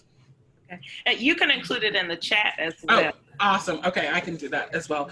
But that kind of sums up what our vision is. Thank you so much for your time. We're really excited about this, and we hope to bring lots of appreciation and love to the neighborhood that we call home. Well, thank you so much. I just want to say I'm very excited about this. I think it's a great idea. And I know that you guys are also working on a grant application for ANC5D's grant program. And I think when they set up these types of programs for grants, this is exactly the kind of thing that they're really for placemaking, for community building, and for us to have an opportunity to address some of the real needs of our neighborhood. So I'm really excited about that, especially having a planted space on I Street. For those of you who live in my area, you know, there's been a lot of negative activity there. And so I think this gives us an opportunity to replace the negative activity with some positive activity and give people some really useful skills and food, you know. Yes. How can you complain about food? We have one question here from Elizabeth Boylan, and this might be our only question. We might have time for one more. But Elizabeth says, great idea for our own farmers market, exclamation point. Can you confirm the workshops will be open for anyone in the neighborhood? Yes, yes, yes, yes. Any and everyone. Okay, all right. So I think that sums it up, and thank you so much. Oh, we have one more question, but this is not for you, I don't think. Okay, sure. So I think, Kevin, we'll get to your question during community comments and concerns time. I'll read that one out. I'll just save it for later, just because I know we're a little bit behind on our agenda tonight. So thank you so much, LaQuavia, Ms. Austin, for your time. Thank you. Thank you. I didn't see any hands go up for any of our other requested presentations from either Spin Scooter And I didn't see Yoshi Cockrell in the participants list. So we're Yoshi is here. okay, are you here? I am going Can we to elevate you to a panelist? go. Yoshi, I just made you. Yes. Hey, yes, I'm here. All right. Well, you lead. I know that you're on your phone, so I will open up the photos that you just sent me and share my screen. So bear with us as I try to sync up. Okay, yeah, give me 1 second. I'm just trying to get the photos uploaded as well. Give me 1 second. We had a technical difficulty. First off, I thank you guys for the opportunity to speak on what we have going on. So we do have a video in the meantime that Ryan's gonna upload. But I'm Yoshi, CEO of Yoshi Entertainment. My goal is to partner with nonprofits in the area to bring more light to those who are constantly doing the work and more awareness of the free services that they provide to better our community. I would love to connect with the Art Collective as well. While on the call, a lot of the things that they want to bring to the Trinidad community, we are doing in multiple communities in DC, specifically Ward 7 and Ward 5. I would love to connect. They're doing awesome work. I love everything that I heard. Please keep that up, and if possible, I would love to connect with you guys. Now, on August the 1st, I was blessed with the opportunity to collaborate with DC nonprofit Laces to Bows, Inc. We had a Black Wall Street Festival where we encouraged residents to register to vote. The sisters were there, Black-owned businesses who offered employment in the Ward 7 and 7E07. During this event, we completed a Black Excellence mural and allowed the community to join in. We also provided essentials such as N95 masks, gloves, and hand sanitizer. Events like this do many things for our community, but most important, it always sparks hope back into our people, and that's truly a start. Now, I have the CEO of My Block nonprofit, Amanda, on the line. I'm going to let her introduce herself and tell you guys a little bit of what they do. After she is done, I will give you more details on the project I'm presenting to you guys today. Amanda? Hello. Yes. Hi. Can everyone hear me clear? Hello? Yes, we can you hear guys hear me? Okay, perfect. Awesome. I just want to make sure I have good audio. Good evening, everyone. My name is Amanda Reed, and I'm the president of Off My Block 501c3. We started, myself and my three sisters, actually, we started this nonprofit back in 2015. We grew up together, and what really drove us to start this nonprofit is the need for everyone to, at some point in their life, get off their block, whether that's their physical block, whether that's their perception, no matter what that block might be. We wanted to be a part of bringing people together, youth specifically, to help them get a sense of confidence, connection, and control over their lives. So we have been doing events since 2015 in DC and in Maryland in various neighborhoods to bring in various education and really do the work. We've done girls programs, etiquette training classes for youth, jobs and career development, education on health and wellness, awareness, and a bunch of events, give back, soup drives, coat drives, back to school events. And we've just been going into different neighborhoods all around our community and partnering with other nonprofits and LLCs to really bring in hope and to bring in the resources that community might need. So Off My Block has been, we were actually a part of the Black Wall Street event, which was amazing. As Yoshi said, it brought out our vendors, our Black vendors, and different individuals in the community, and we were able to really educate individuals on, how to vote, how to do the census, and I think events like these are really great, so I'm definitely honored to be here to speak to that. But specifically with Off My Block, again, we just go in here and we just work with our young kids and we give them hope, because if they see it, then they can do it. It's just about exposure for them and changing their perception. So we are very passionate about that, and specifically for this event that Yoshi's going to speak on. we really do have our leaders who are deeply involved in and have gone through things and are part of the communities that we're servicing, especially, you know, in the area that we're looking to do. So I'm going to give it back to Yoshi. And if there's any questions for me or anything like that, I will make sure that Yoshi sends out my information. Please feel free to reach out. And yeah, so we can start, I guess, into the event, Yoshi. Okay, so thank you, Amanda. I truly appreciate that. Before we get into any details, understand that everyone must wear a face mask. We will also have masks to give out as well. We will be practicing social distancing and following all of the COVID-19 guidelines. Now, when this event will take place, it's October the 24th, 2020. The potential time will be 12 p.m. to 5 p.m. The expected location for the mural would be on the gate or on Gallatin Street. I'm sorry, Gallatin, I believe it's Gallatin. Give me 1 second. Yeah. And we'll Gallaudet have Street. a few, Gallaudet, I always call it Gallatin for some reason. It's Gallaudet Street. My apologies.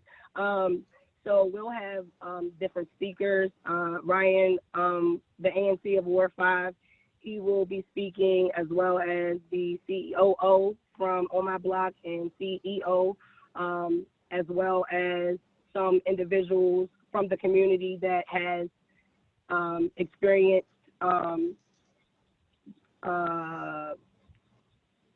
traumatic experiences and, you know, with drugs and, you know, pretty much everything that's taking place in this community right now. They can speak from that perspective and the perspective of going through it and getting out of it.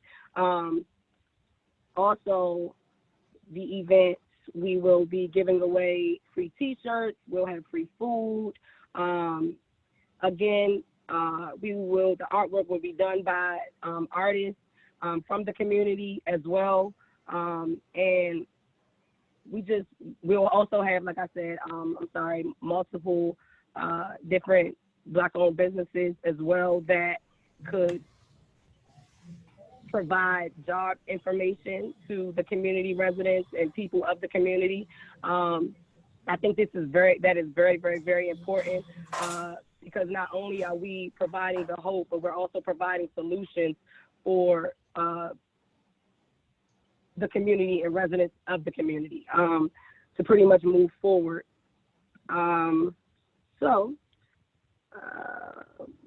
That really concludes everything. There's 3 artists, like I said, that will be pretty much doing the artwork, but the community will be involved. Everyone will be doing the mural as well. But there are 3 artists that's actually that's gonna, you know, do the mural. And that pretty much concludes it. Yeah. I thank you guys for your time, and I hope that we can get this done. Yeah. So thank you for that. I guess my only real question here is that, you know, we're still in phase 2 of the COVID recovery. And I think the mayor's order is now, and somebody who has Google handy, I have too many screens open, can double check this. But I think we're now up to 50 people for the limit on gathering. So is there a plan in place? But, you know, I heard you guys comment on the masks and all that, and that's great. You know, our area of the city has been top 10 for COVID this entire time since they've been offering neighborhood data. So, you know, in cases and deaths in all the worst ways. And so I just wanted to, you know, express that and just hear what planning is in place to sort of keep it under the required 50 people. Okay, so yeah, we definitely are going to follow all protocols. I am aware of the limitations as far as the amount of people. Now, this project the event is 1 day, but the mural is a 3-day project. So what happens is the artists will come, they'll outline, they'll do pretty much all of their work, and the community will come in the day of the event. And as they are painting, this is how we're going to practice social distancing during this particular part. There'll only be a selected few at a time. And also we have volunteers that will monetize the amount of people that's at the gathering, as well as doing temperature checks and everything of that nature for everyone that's a part of the event as well. Okay. So there's sort of there's like a blocked off area, and for people to access Yes, that ma'am. area, it would be sort of one in, one Yes, out. we have costs. Okay. Yes, ma'am. Yes. All right. Thank you. I appreciate that. All right. Thank Commissioner you. Linehan, anything from you? Well, Yoshi, I appreciate you presenting. I know that you were working on putting that grant application together if this is something that you were wanting to request any funding from. But if not, I will be supportive of this event and be there either way. But you let me know Yes, what I can do. Yes, we were in the process of filling out the grant. We were asking for all of the materials for the mural and the painters. We have them in the budget, and the budget comes up to $5,400, and that's what we're asking for this particular project. All right. So I look forward to seeing that. And just a note to you guys, we cannot fund meals as part of the grant program. I totally understand. Yeah, but certainly, you know, I look forward to seeing the full application. Okay. All right. Thanks so much. Yes, ma'am. I was going to say thank you. I'm very familiar with that and the guidelines of what the grant will be for. This would be specifically for the mural and the artist that is a part of the mural. Okay. Oh, okay. I misheard you. You said murals and I heard meals. Oh, mural. No. Murals. Got it. All right. Well, thank you so much. Much appreciated. Thank you, Yoshi. No problem. Thank you. Thank you, Ryan. Okay. So I'll just jump backward in the agenda. And so please forgive me, but we got a little bit out of order here just because we wanted to make sure we got to the voting items while we had a quorum. And just give a brief update on the zoning case that ANC5D has put forward. That hearing's coming up on September 17th at 4 p.m. A lot of the questions that people have addressed to some of the PUD in Carver-Langston about the need for additional inclusionary zoning. You know, that's really sort of a goal here of us moving forward on the zoning case. And so for those who aren't familiar, I'm just gonna direct you to the ANC5D website. There is a link to the case files. There's a link to the report from the Office of Planning. There are videos, there are drawings, there are all sorts of different pieces of information there for you guys to review. And there's contact information from me. So if you want to reach out, you have additional questions, you want a phone call, you want an email, you know, let me know what works for you. I want people to be informed, and I want people to have an opportunity to testify about the importance of affordable housing in our community, inclusionary zoning, and what that means for us as a neighborhood managing development going forward. Just a reminder for folks who are not necessarily that familiar with zoning, the case has two parts.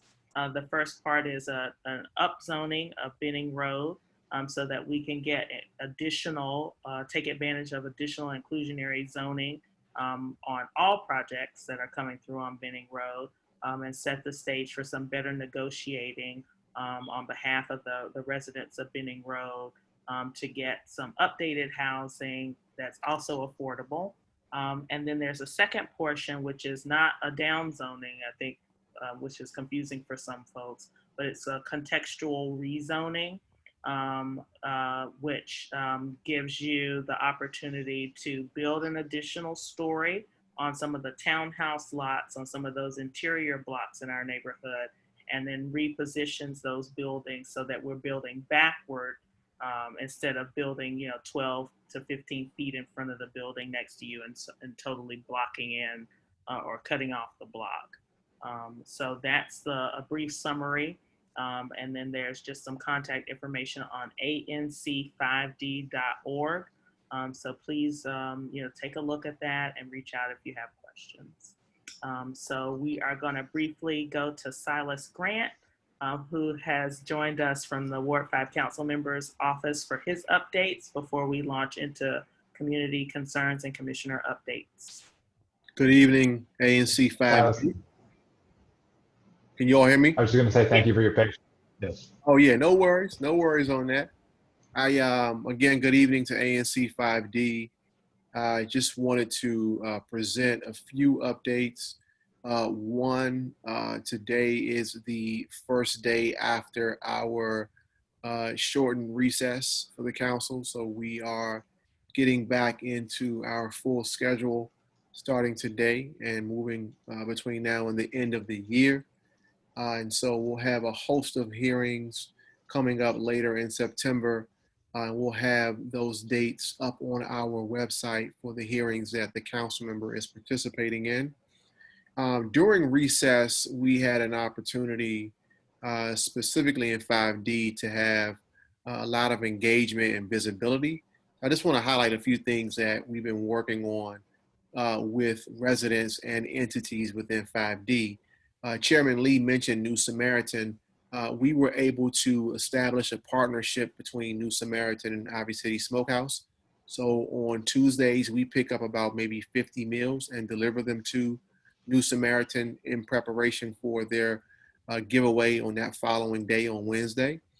We've been doing that now, I would say at least 12 to 15 weeks, it seems like. So maybe like 3 to 4 months.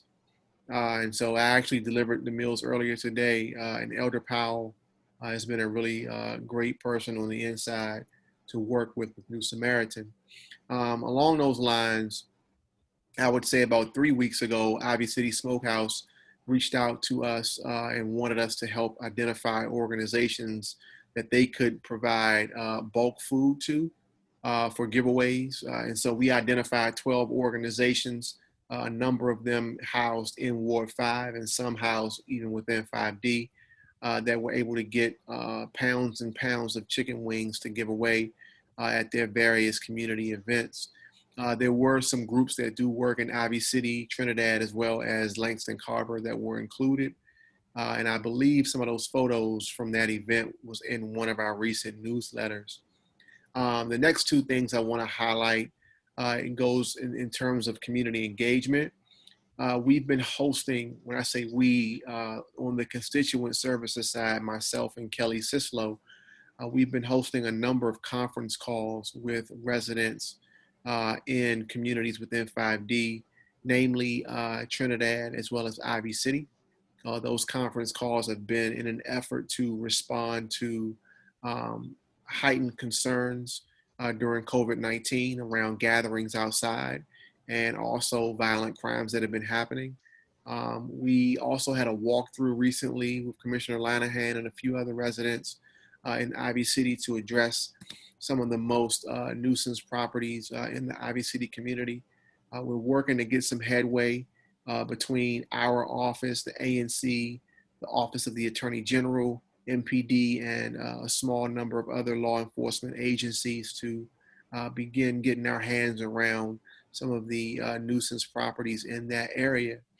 There was also an Ivy City event on this past Friday, a fitness event that we were able to attend and help put together. There were 2 fitness instructors who were out there along with music and food and providing, a social event out at Lewis Crow Park.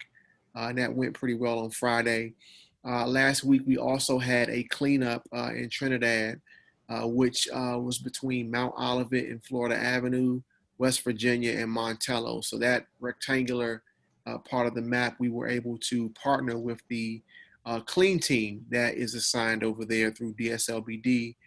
So we had about maybe 6 clean team members, 2 or 3 residents, some members from the Cure Violence team, and members from our office that were able to do that cleanup late last week. And the last thing that I just want to remind everyone of is that in our budget submissions, we were able to secure money for a new Ivy City Clean team through DSLBD. It's my understanding that the RFP is out now, and some of the organizations that are interested in that work are actually responding to that. So we'll not only have a Trinidad Clean team, but an Ivy City Clean team that is adjacent to that. So those are my updates. We really wanted to be as engaged as we could be. I know Commissioner Moore, we were trying to schedule some Langston visibility as well. And that's still on the table, but we had to reschedule due to a number of conflicting issues. So visibility, engagement, being connected, and hearing from residents in 5D has definitely been a focus of our office during this COVID-19 period. So thank you to all the residents who've been reaching out to us with your concerns, and we're trying as best as we can to respond to those.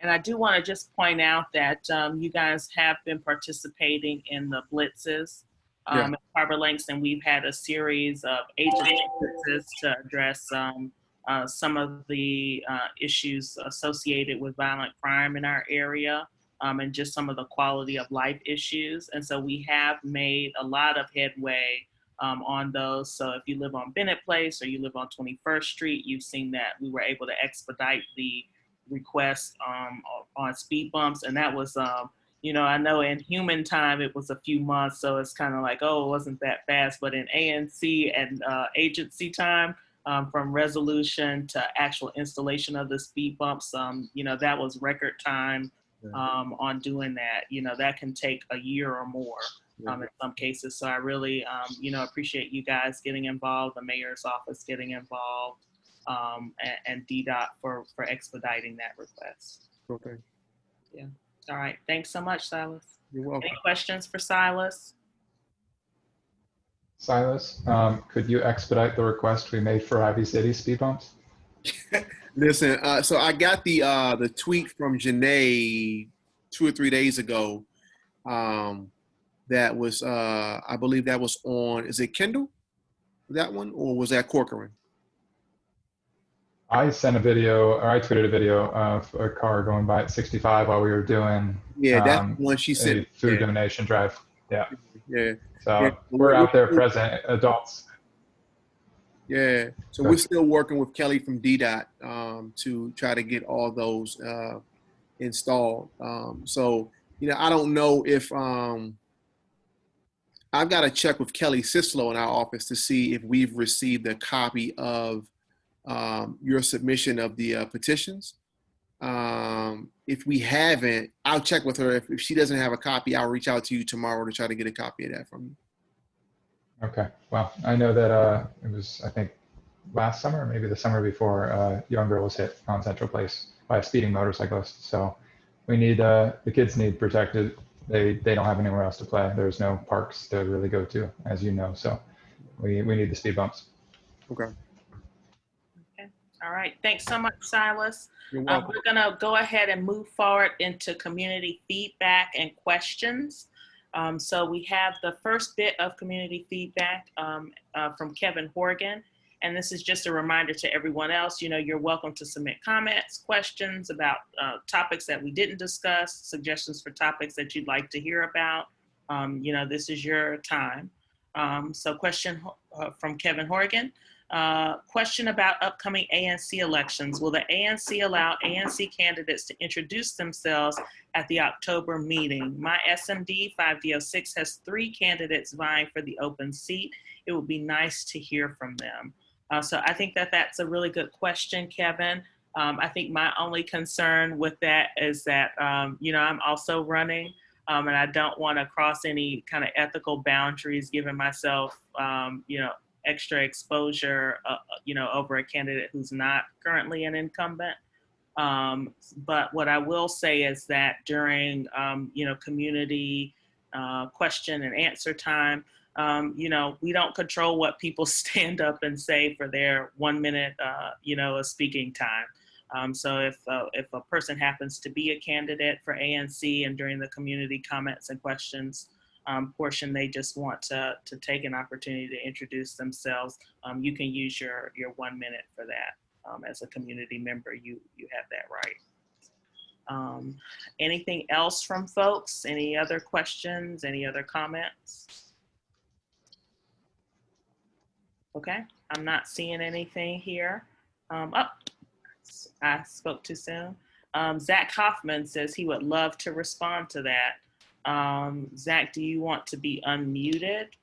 If you would like to be unmuted, if you'll raise your hand so that you can speak. Okay, and then I'm gonna allow you to talk, and you have 1 minute. Hey guys, my name is Zach Hoffman. I know that there was just a discussion about maybe introducing candidates for 5D06. I am the first candidate to announce running for that position. I know that Jason unfortunately left us very early, and we haven't had anybody in that seat. I'm not going to take up too much time here, but I'm going to just suggest if you are living in 5D06 and you want to learn more about me or connect with me, you can check out my website. It's hoffmananc5d.com, and you can find my personal cell phone number, my email address, and a lot of more information that I have about myself and my policies. And I'd love to connect with you if you want a yard sign or just talk about some issues in the neighborhood. Be more than happy to chat with you. Thank you, Zach. Thanks so much. Okay, we do have Jessica Martinez here from HIPS. And I know she wanted to say a few words. We don't have you on the agenda as an official presentation, but we're happy for you to take a moment just to share about what HIPS does. And you're able to share now. You're allowed to talk, Jessica. And that was sent to me by my manager, Alexandra Badley. I don't know if you want to talk to your commissioners. I believe it was an IBC commissioner that asked us. Unfortunately, I cannot hear you. We're hearing a garbled sound. Is it better now? Yes, much better. Okay. Sorry about that. So yeah, anyway, my manager was notified by the Ivy City Commissioner. Sorry, I'm just a resident of Trinidad, so I don't really know who that is. But I just really quickly wanted to mention that there have been some concerns brought up by people in the neighborhood and also just in the surrounding areas of DC. I just wanted to remind people that HIPS is the syringe exchange provider in the District of Columbia. That means that we provide syringe exchange services to people who may inject drugs or use insulin, all those sorts of other things. So if you ever see needles in your neighborhood and you want us to come pick them up, I'm about to type this into the chat, but we do syringe cleanups, and it doesn't matter where, as long as it's within the confines of DC. And our number is 1-800-676-4477. So feel free to give us a call if you see anything in your neighborhood that you would like picked up or cleaned up, or if you just want to report something and talk to someone, one of our experts can get connected with you. That was it. Thank you so much. All right, thanks so much, Jessica. And I see that you dropped that telephone number in the chat as well, so very useful. Thank you. Jessica. All right. And so we have 2 questions, and these are going to have to be our last 2 because we're running a little bit behind schedule. A lot of the from Salvador Salcedo Guzman, a lot of the alleys in Trinidad have been having heavy trash and dumping issues. Best POC to attempt to tackle this issue, ? And so that is a 311 request. And what I typically have people do is submit your 311 request and then submit the service request number to your ANC commissioner so that they can follow up. I believe you're in 5D02, so you don't currently have an active commissioner. So what you can do is just submit it to the overall ANC at 5d@anc.dc.gov. And then either the chair or vice chair will step in to help you follow up there. Okay. And then we have our final question or comment actually from Josh Kramer. There's a lot of construction trash being dumped in the alley between Morse and Florida down by the Bladensburg Starburst. We need some help getting that removed. And so I'll share that with your commissioner as well. And the email address for the overall commission, not your individual commissioner, again, is 5D as in dog at anc.dc.gov. Okay. And then I do see we have one last one, and this is going to have to be the last one from Karen Durbin. The grounds at Joe Cole Park haven't been maintained in some time. The weeds and grass are extremely overgrown.